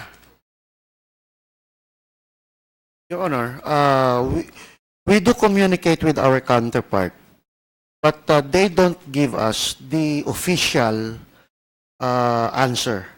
We do it on like Viber with other No, I communications, Your think you Honor. should do it not by Viber, but by official. That's why, Your Honor, we cannot tell you the official response of our counterpart because it's not official, Your Honor.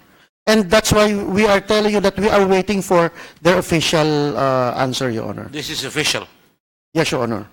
An But official on this particular case, Your Honor, we don't have the official answer to our inquiries, Your Honor. yun dito. Yes, Your Honor. Pero, But we are cooperating with them, particularly on the big. I have it on the highest authority now that if you ask them, they'll give it to you. I was assured that. Yes, Your Honor. But on this particular case, Your Honor, we On this particular case, yes, Your Honor. We will be I am telling following it up, Your Honor. I'm telling you. And Yes, Your Honor.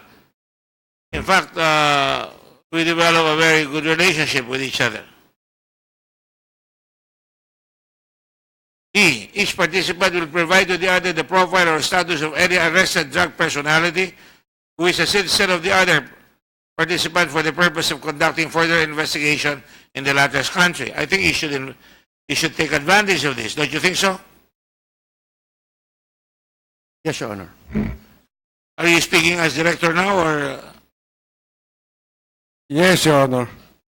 I think you better speak director because you're the one in charge. I think the gentleman beside you is about to go to the Bureau of Customs. Yeah, you're right. What was that? I agree with what you have said, Your Honor. Thank you. Try to speak well so I can understand you. Thank you. Cooperation in drug investigations. We do, Your Honor. Assistance in repatriation of drug criminals. None so far, Your Honor. Well, maybe you're not paying attention to this. This is an institution that you built with the Chinese. And you can always refer to this. You have a legal department, don't you? You can prepare a letter consistent with the Memorandum of Understanding and the protocols that we agreed with, signed between Mr. La Peña and Mr. Guming Lang, Director General. You can now get it. Meron ka na, Ping? Yes, Your Honor.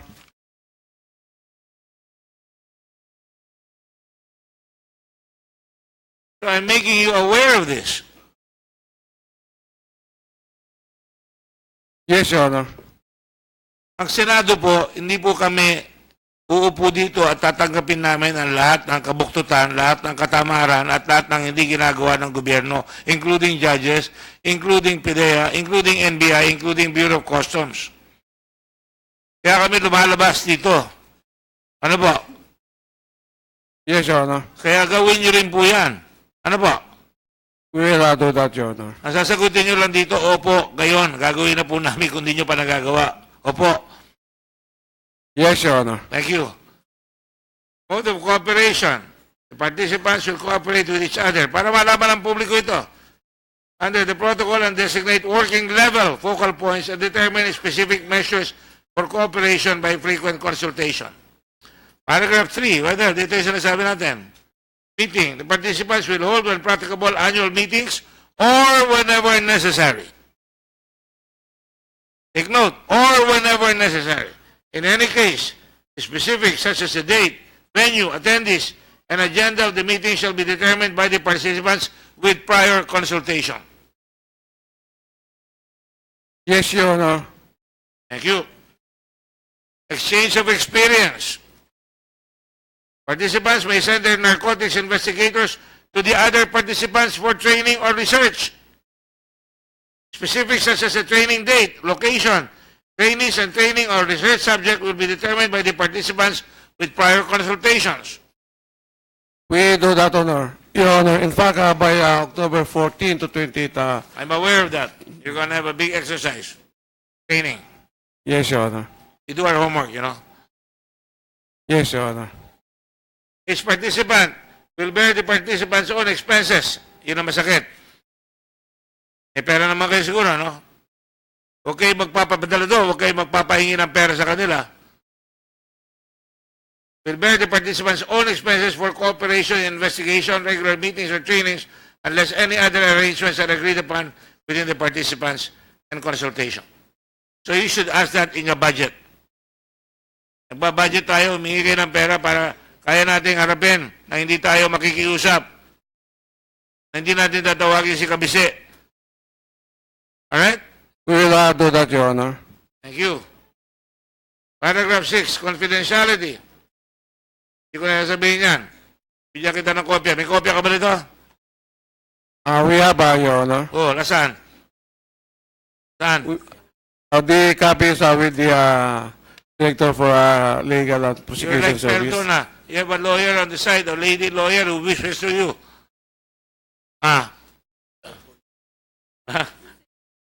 The cell phone. Andiyan naman pala lahat eh. Ngayon mo lang nakita yan? Ngayon lang ano, magsabi ka totoo. Yes, Your Honor. Thank you. At least you're honest. Para wala na lusutan sa susunod. NBI, take note. Refusal of request. Ayan, refusal of request. Pagtanangya, a participant may refuse a request from the other participant in its entity or in any part if the execution of the request may jeopardize the sovereignty, security, or public interest of its respective state, in which case a notice of refusal stating its reason will be promptly provided to the requesting participant. Pwede kang humindi, pwede silang humindi kung national interest or may public interest na involved. At saka sovereignty. Kaya pag pinag-usapan nyo yung sprat list, medyo tawagin nyo kami ng konti dyan. Huwag si Trillanes. I'm sorry, hindi pala. Dahil sabi, hindi raw issue is Scarborough Shoals. Biro lang yan, biro lang. I have to smile a bit.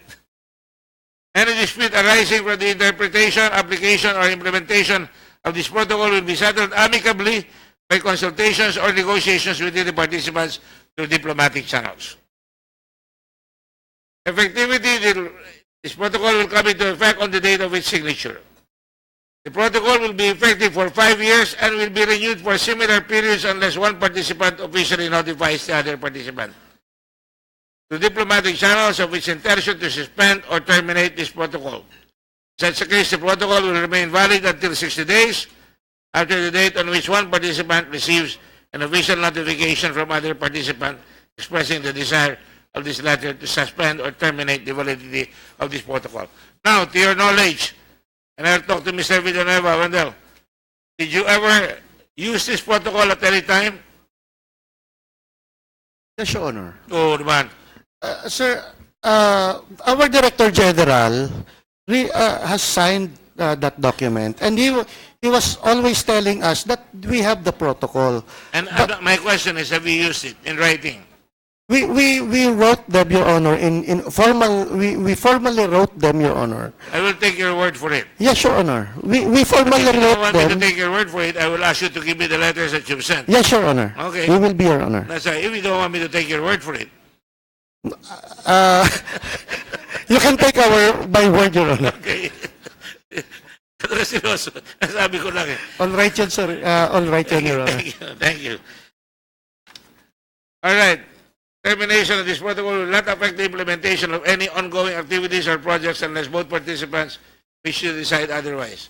Signed in Beijing, October 20, 2016, with original copies each in English and in Chinese languages for both texts.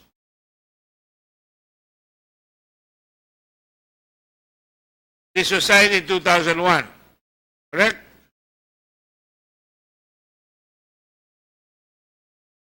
We have the renewal na 2016, Your Honor. No, the MOU was signed in 2001. This protocol was signed in 2016. Yes, Your Honor. Do you have a copy of that? Signed. Signed.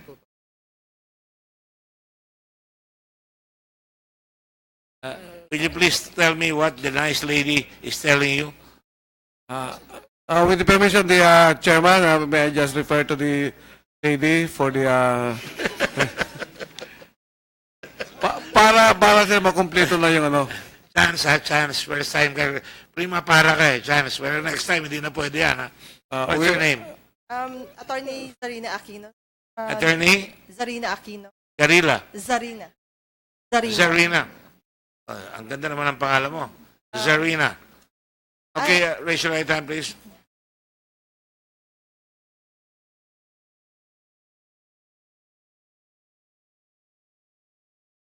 Your Honor.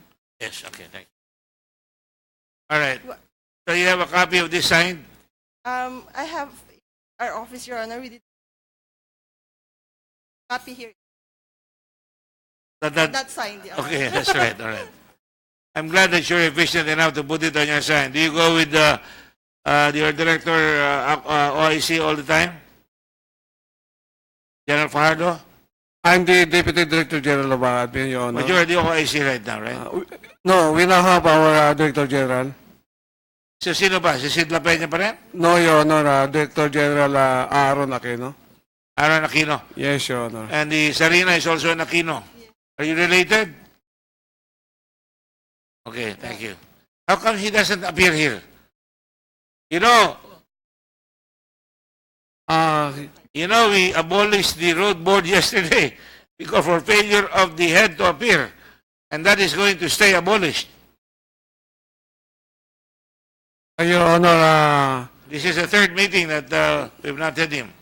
he assumed September 12, and this morning as he had a MOU signing with the Royal Thai, Your Honor. Royal Thai. Yes, Your Honor. All right, I will excuse that for the moment, but next time please attend. I will inform him, Your Honor. All right. I just wanted to show you that because we have other documents that I will just show my colleagues here. But in any case, it shows that they are willing to cooperate, and I understand they gave hefty amounts. Are you aware of that? Billions of pesos were given to PIDEA and the armed forces, including vests, including equipment, testing equipment. Are you aware of that? No, Your Honor.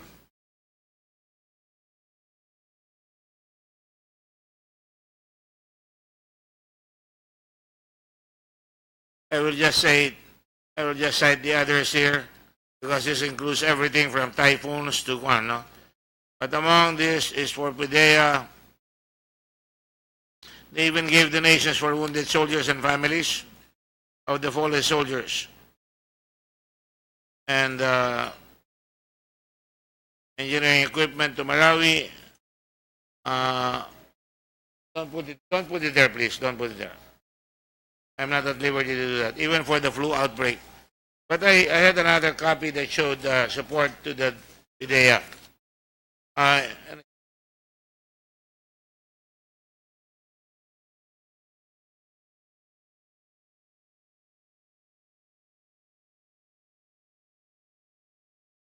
We'll just post a news article para hindi nyo masasabing hindi sila nagbigay. Para namang masabi ng Chinese ambassador that I was also forthright. There were other things that I cannot reveal here.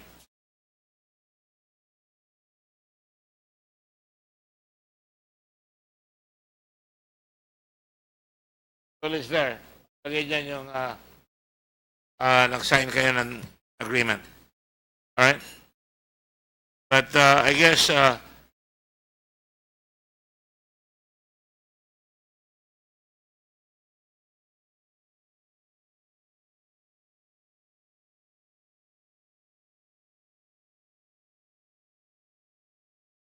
okay, very important.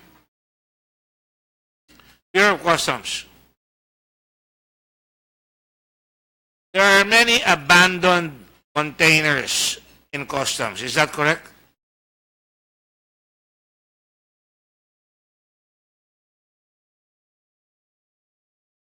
By the way, while you're thinking about the answer, I just saw Mr. Rayner. Aren't you supposed to be in Beijing as the liaison officer of the Bureau of Customs in Beijing? That was what I was told. Did you reject it? Well, I'm telling you, you were supposed to be there, not here.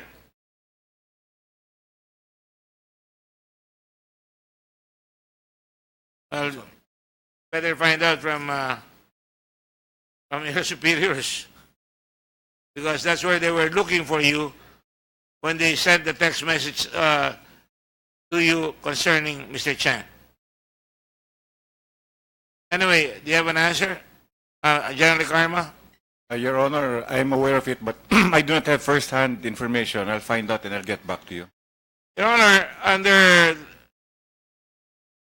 Customs Memorandum Order number 24-2015, procedures in the processing of importer or consignee's request for extension of period to file entry declaration, continuous processing or entry similar, and tagging of abandonment and other similar requests. They don't file an entry within 30 days. It shall not be extendable from the date of discharge of the last package from the vessel or aircraft, and this would be considered abandoned. Is that correct? Captain Gambala? Yes, sir. Upon the arrival of shipment, sir, within 15 days, if they are not able to file an entry, sir, it will be deemed as abandoned. But however, they will still be given 15 days, sir, to appeal or write the collector. And after that, in total, sir, about 30 days, sir, they will be deemed as abandoned, sir. And do you know for a fact that there are many abandoned containers in the customs area? Yes, sir. Yes, sir. Are you allowed to open them? Yes, sir, because it should be examined, sir. Especially if it's a perishable goods, or because it should, as far as if it is abandoned, sir, it could be used as for auction, sir. Would it Mr. be Chairman, reasonable? Yes. may I just interject Sure. in relation to the topic, the issue at hand? So, after 30 days, yung 15 plus 15, basta abandoned, hindi pwedeng i-release. Impossible to be released. Yes, sir. Yes, sir. And you confirm that, ano? Kasi abandoned na eh. Yes, sir. Dapat yan forfeited in favor of the Forbidden government. favor of the government, sir. Pagka na-release, anong parusa? Pag na-release ng commissioner ng customs, yung declared abandoned, say nag-lapse yung 15 days, another extension of 15 days, o umabot halimbawa ng 45 days. Kung na-release pa rin ng customs commissioner. It should not be, di dapat, sir, i-release, sir. Pero kung na-release nga, it's a violation, sir. There's a violation on that. kung halimbawa agricultural products yung na-release, walang import permit, after the lapse of, say, sabihin natin, 45 days. Actually, sir, di ba? It will undergo, sir, a hearing, sir, to find out, sir. Abandoned na nga eh. Tapos na eh. Ano pang hearing?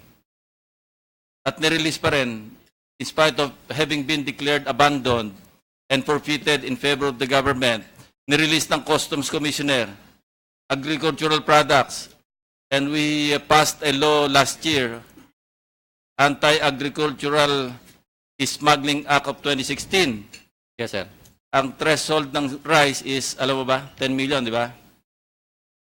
Threshold. Yes, sir, for Pag lumampas ang 10 million pesos worth, economic economic sabotage, sir. no bail.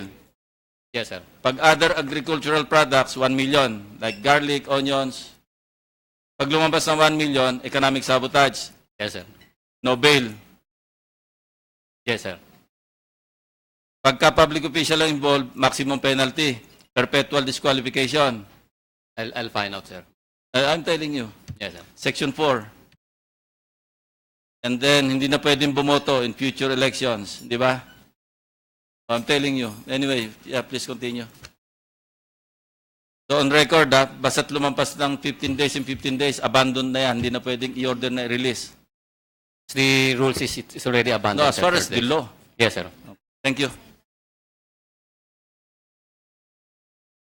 Ay, Mr. Chairman, baka pwedeng kumuha ng, kasi may resource person ako pina-invite. Anyway, tatawid na rin tayo sa TARA issue and corruption. I would just like to manifest for the record na I had Attorney Alcaraz invited kasi 25 years sa customs. And his name was suggested to me by a friend who used to be deputy commissioner long time ago. Yes. And I thought that he would be a good resource person pagdating sa procedure. not necessarily on the TARA system, but on procedure that should be followed pertaining to alert orders, LOA, and I think he will be a good resource person along that line. Thank you, Mr. Chairman. I will keep that in mind. I just want to say the reason why I was asking the questions of concerning abandoned containers is there any possibility, and I'll ask our attorney, Mr. Alcaraz, this as well, that there are drugs in those containers na natitira pa? Well, Mr. Chairman, the only way to find out is to have them open. That's precisely why I'm saying. Anything is possible, Mr. Chairman. That's good. In other words, you are now allowed to open them, whether they're perishable or not. If they're abandoned, they belong to the state, and the state can now open them. Is that correct? Yes, Mr. Chairman, it's now the property of the Republic of the Philippines. Yes, although there are exceptions, Yes, Mr. Chairman. and I don't want to read the exceptions anymore. There are exceptions beyond the abandonment, right? And it is the collector of customs or deputy collector that can lift it, right? Yes, Your Honor, it presupposes that the goods have not yet been declared abandoned. No, it has been declared abandoned, but there are exceptions. Under the preceding sections, the district collector of customs may, at the written request of the importer or consignee, within the period provided, they extend the time limit for goods declaration for reasons deemed valid, such as if the failure to file entry was due to fraud, accident, mistake, excusable negligence, or force majeure, right? That is right, Mr. Chairman. What I am saying is once the shipment has been declared abandoned, it's forfeited already in favor of the government, and it can never be released anymore unless the release was due to public auction or something like that. I must be reading these rules wrong then. Are you familiar with this? Yes, Mr. Chairman, What's but the- we're actually talking about two different things. What the law says is that if a shipment is declared impliedly abandoned, if after 15 days the importer failed to follow up with the release of the shipment through the reasons you have stated, fraud, mistake, or any other reason stated in the law, then the importer, by writing the district collector concerned, can request for the lifting of the abandonment, provided that the shipment has not yet been, in the meantime, finally declared abandoned and forfeited in favor of the government. It has to be within the I'm not going to period. debate with you, but I just got this now, and I'm trying to discern what you're trying to say, and I don't see the implied abandonment here. I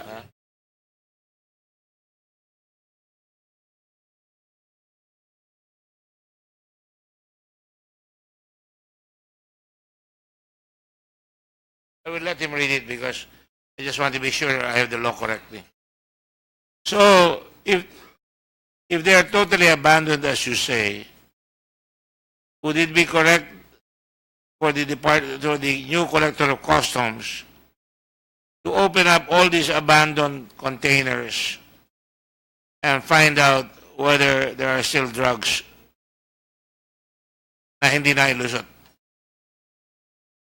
Yes, Mr. Chairman, it is the duty of the district collector, once furnished with the list of shipments already abandoned, to order the inventory of these abandoned shipments for proper disposition, Mr. Chairman. And dati nung meron pang tinatawag na command and control, sila ang nakikialam doon. Ganun ba? Sir Gambala? No, sir, because it's the disposition Command of the, center. it is under the disposition of the port concern, sir, the collector, district collector, sir. They're the ones who should... But they still have to request your office to open it because sinentralize nyo eh. No, sir, actually, no, sir. They could, because they're the one who issues abandonment proceedings, sir, in the shipment. So they They are... don't need the one. Yes, There's sir. no trick question here. Yes, sir. I'm not trying to trick you into anything. I They, don't they do can they can open it anytime, sir. that. So they can open it. Yes, sir. So, thank you and welcome. And thank you for taking the effort. I know that you had another meeting, Commissioner La Peña. Thank you very much. In the light of that information, I know there's a lot of congestion in customs. There are probably thousands of abandoned. Would you say that, Thousands, hundreds? Definitely in that vicinity, Mr. Chairman. And in the interest, therefore, of cleaning up the customs area so that you would have more legroom or space, would it be wise to open up these boxes before adequate witnesses, appropriate witnesses, to find out whether, in fact, along with the NBI or PIDEA, para malaman baka may drugs pa dyan? Yes, Your Honor. We will act on those abandoned containers. When you do so, may I send a representative from the Senate Blue Ribbon Committee to do so? Yes, Your Honor. Properly notified, of course? Yes, Your Honor. Yes, we'd like to do that. We'd like to see firsthand what is happening in your department. Finally, I understand, sir, that you have now raised the benchmark. Do you agree with that policy of benchmarking? No, Your Honor. We did not. I did not mention of benchmarking when assumed. But what I mentioned is correct valuation. Because I was told that now, umaabot na ng 150 per container, hindi na 40. Yes, Your Honor. From 40, it went to 80, and then it went to 100, it went to 120. About in that ratio, Your Honor. 120. And that is based on your information now?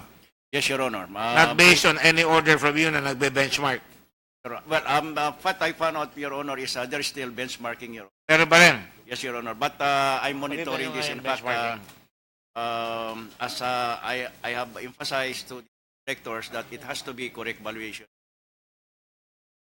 If I remember correctly, when you have a benchmark of 120 or 150, you can collect about 680 billion pesos. That's right, Your Honor, if we go by correct valuation. 438 billion on benchmark yung 120. Very near your target of 480. If you benchmark it to 170, you will surpass your target. That's right. But we're not benchmarking. Yes, Your Honor. We just want to have actual valuation. Yes, Your Honor. Correct valuation, Your Honor. I hope you will succeed, and I want you to succeed, and we all want you to succeed. Thank you, Your Honor. Because you get all our support, because nahihirapan kami magtaas ng taxes sa tao kung mayroong ganyan eh. Kung yung benchmarking 40, lugin-lugin naman ang tao lang, sisigilin pa natin ang buwis na malaki dahil hindi natin makuha yung dapat makolekta sa customs. That's right, Your Honor. And I'm glad you're imbued with that. Thank you very much. Mr. Chairman, kay Commissioner La Peña, striking a balance between revenue collection and enforcement, yan ang pinaka-ticklish, di ba? Kasi pag hinigpitan mo, and mabuti nandito si Attorney Nage, mga customs, representing the customs brokers.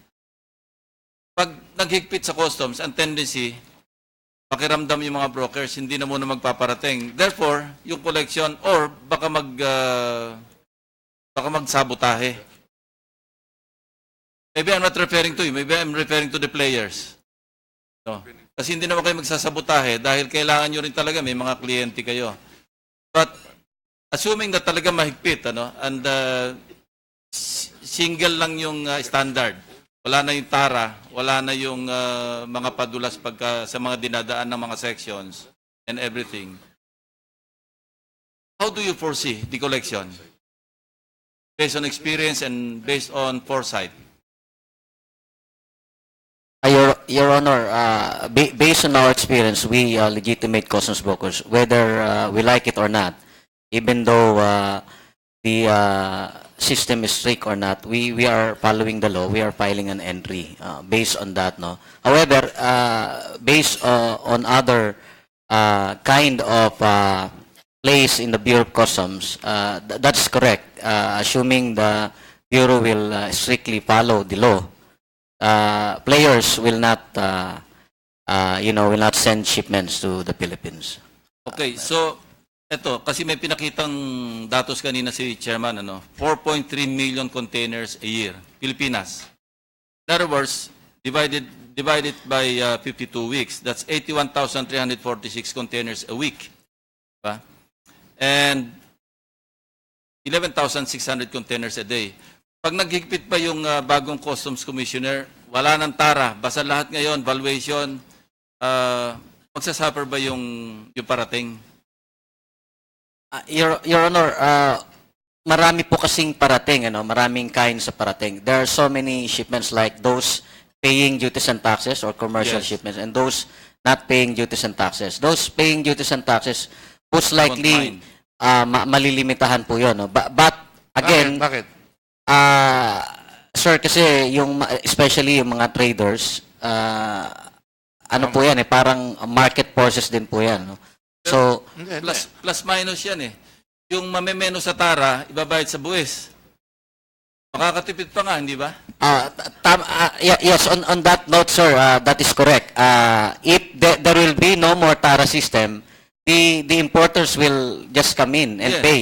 Yes. And meaning to say, mapupunta po lahat yan sa gobyerno. So, mas gaganda po yan. Ang problema, kung pahirapan kayo sa flow ng papeles, dahil nawala yung tara, gagawa ng paraan yung taga-customs, di ang scrupulous ones, gagawa ng paraan, pahirapan kayo. So, demurahin nyo, tataas. So, we're looking for solutions here. Andito yung customs, andito yung Customs Brokers Association. Maybe we can find a solution na hindi mag-suffer yung collection kasi siyempre yun ang takot ng customs eh.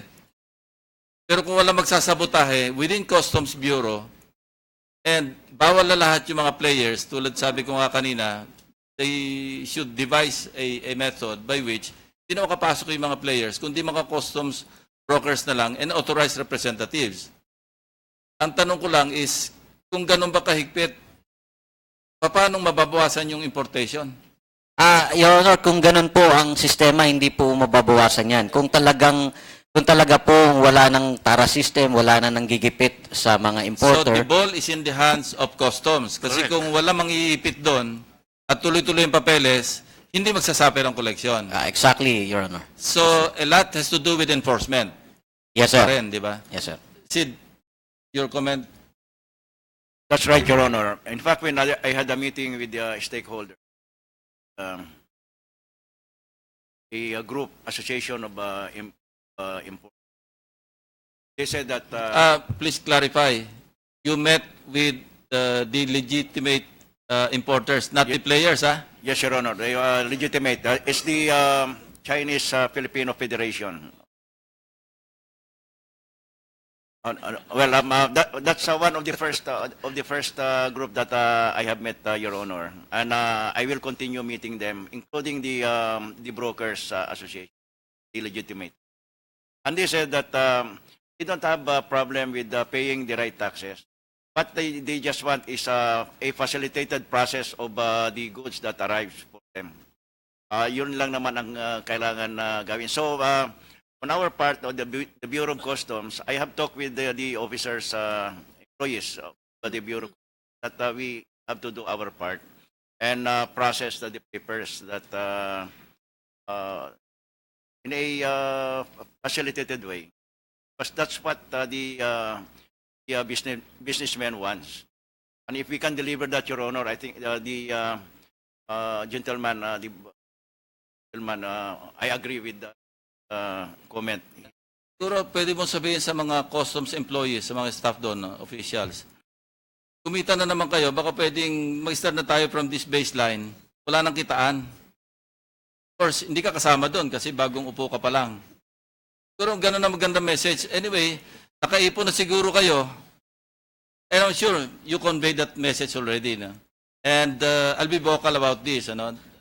When I talk to customs officials, present and past, especially present, I would advise them to go all out in supporting you because I know that you're well-intentioned.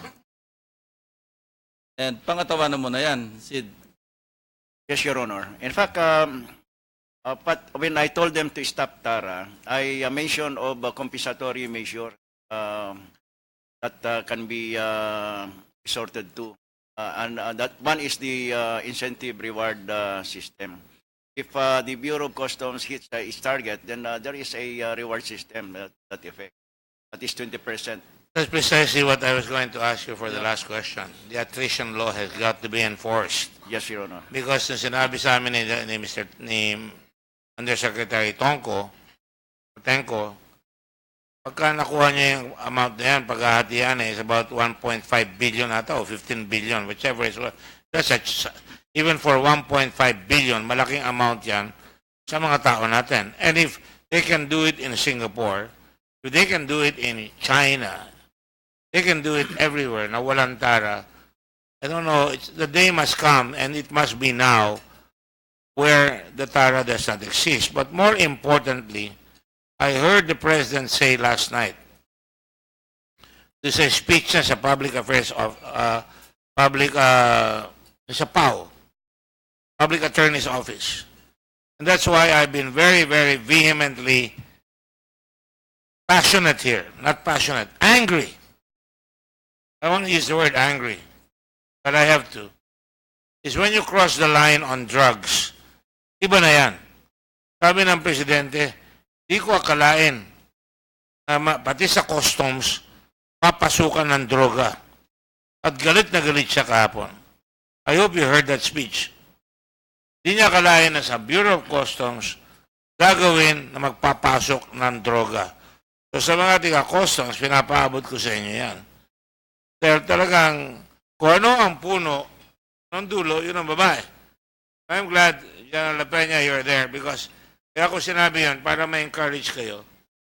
Because maraming tumawag sa akin at sinabi kagad, okay, pagpasok ninyo, tumaas na raw, mali pa yung pagkasabi, tumaas na yung tatawag na benchmarking, mabot na ng 120. Tama yung sinabi nyo, una nag-80, ngayon nag-120, makuha natin yung 170, I think the country will owe you a great honor and that should be bestowed upon you and your family. And I think people in customs will again be proud to serve na walang lokohan. To my mind, you really have to get the people in customs to sign up on this. You're an honorable man, the way I look at you, but I've also been wrong sometimes. I look at the honorable men and they turn out sour. I hope this will not be the case. On that note, I don't want to ask any more questions. Pending the arrival of the affidavit of Secretary Aguirre, we're ready to make our report. And I guess it will be a very report based on what we gathered here. A lot of work has been undertaken here. And believe me, it's been very, very difficult for my staff, Blue Ribbon particularly, and my staff that have worked long hours. And I know staff of Senator Lacson, staff of some of the senators have been working as well. We are serious here, especially on drugs. And we are also serious that we need the collection to go up. So we appeal to you to do your work, gawin niyo po lahat yan. At para sa ganon, magkaroon na may balik ang tiwala. At mas importante, sabi nga, kahit na sana ko magbasa, nabasa ko si Hamilton ngayon. Kasi siyang naging Secretary of Finance, the first one. Ang kanyang panukala, palagi, ay ang customs maayos. Kailangan, meron tayong customs na naglalaban-laban ng mga states ng araw. May taas ang customs para makagawa tayo ng Army at ng Navy. Para ang Amerika hindi malulusob ng sinuman. Para magkaroon ng tapat na hustisya ang bansa natin at edukasyon. Sabi ni Hamilton, kailangan yan. And I just repeat that here. That was in the 1780s when they did that, when he became First Secretary of Finance. And he was also in charge of customs. So it's my hope, by citing that, everybody will be on the same page on this matter. Especially the brokers. Kayo ang nagpapacilitate ng kalokohan dyan. Lahat, no? Pero yung mga fixer, I hope, samahan yung mga fixer, yung mga player. Dapat ilagay nyo yung mga litrato ng mga fixer dati. Doon, at dapat, I suggested earlier, lahat ng pasukan, kahit saan, dapat lalakad ang papel na walang natutulak. Dapat may tiga-receive kung may complaint. Pero hindi kakausapin yung assessor, hindi kakausapin yung sino man. Para sa ganun, lalakad ang papel lang maayos. At pala kung kikita naman lahat lalo na doon sa attrition law. So, pakiiral nyo rin po yung attrition law. Dapat maraming tanggalin sa customs kung hindi nagawa yan. At dapat magkaroon tayo siguro ng bagong eskulahan ng customs para yung kultura, katulad din ng police, yung kultura ng enforcement of law firmly and fairly ay mangyari para may pampalit kayo, para hindi naman overconfident yung mga customs dyan na hindi sila mapapalitan dahil mahirap makakuha ng pampalit. Siguro yung paikot-ikot rin dapat magawa. Sinabi rin ito ng ambassador ng China. Pag-alalan nyo na pag-alis doon, dapat merong pre-departure inspection. Para bago dumating dito, alam na natin kung anong darating. Sinabi rin ni Senator Trillian, nasabi din namin. Sinabi rin namin, si Senator Lacson, I think, also made mention of that, and some other senators. We are behind you, and hopefully, we can finally find our way clear into having a good system here. So, with the permission of Senator Lacson, we will cross over to our next investigation on the privilege speech of Senator Lacson, and we will do it with the same zeal. And we will not, I will close the meeting on the drugs, but will not abandon our pursuit of the resolution of the cases filed with respect to drugs. I want to be clear on that. The representatives of the Secretary of Justice, IDEA, and Customs, and NBI, we will continue to pursue that even if we terminate this case. With the help of the other senators, we want to make sure that we win in the case against drugs. We will not hesitate to drop the hammer on anyone, at least as far as the Blue Ribbon is concerned. We will write the Ombudsman, we will write the Supreme Court, and we will make sure the copies of this investigation are given them. And you can be assured that we will communicate with other countries when we feel that the executive is not doing their job well. And of course, we have the power that Senator Lacson used the other day.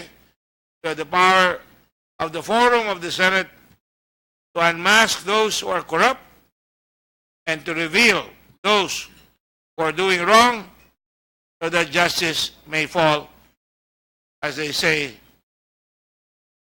even if the heavens fall.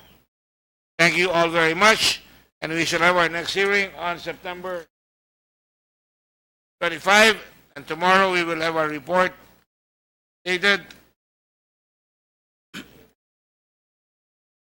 Senator Bam has made a reservation to ask for a few questions. So, if you don't mind, Mr.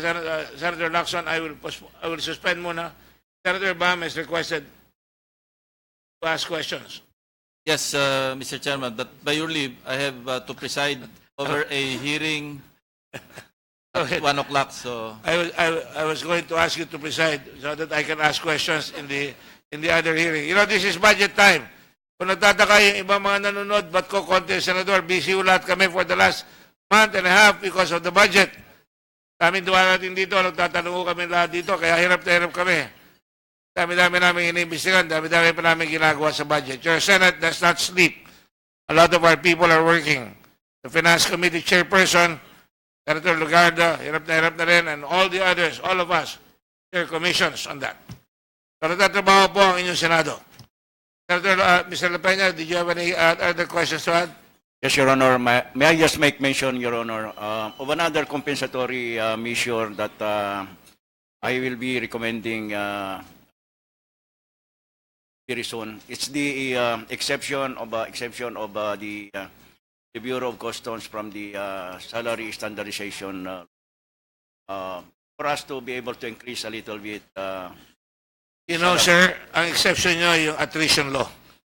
Pairalin nyo muna yung attrition law, and I promise you, I'm sure I can speak for Senator Lacson here, we will fight for that. Mr. Chairman, I was talking with former Commissioner Morales. At what point, alam mo, Sid, nakuha nila 800 million pesos. Yes, Your Honor. Doon sa attrition law, yung sa incentives. Pag masipag din kayo, para na rin kayo na-exempt sa salary standardization.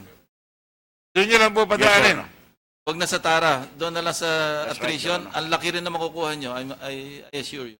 Pinaghirapan po namin yung attrition law sa previous session, previous Congress. Kaya pagpilitan po ninyo yan. At you can do that kung di nyo titigilan araw-araw ang pagbabantay. Sapagkat kailangan talaga bantayan eh. Yes, Your Honor. Thank you, Your Honor. But you have our support for so long as you're doing the job. I will suspend it in behalf of Senator Lacson, Senator Aquino. In the meantime, I think you've already had lunch. I have not had my lunch, but I will go first to the hearing so I can go back. Will the ComSec please call me the moment Senator Aquino is here? And I will temporarily suspend. The next hearing is on September 25th. At what time? At 9 o'clock in the morning. September 25th.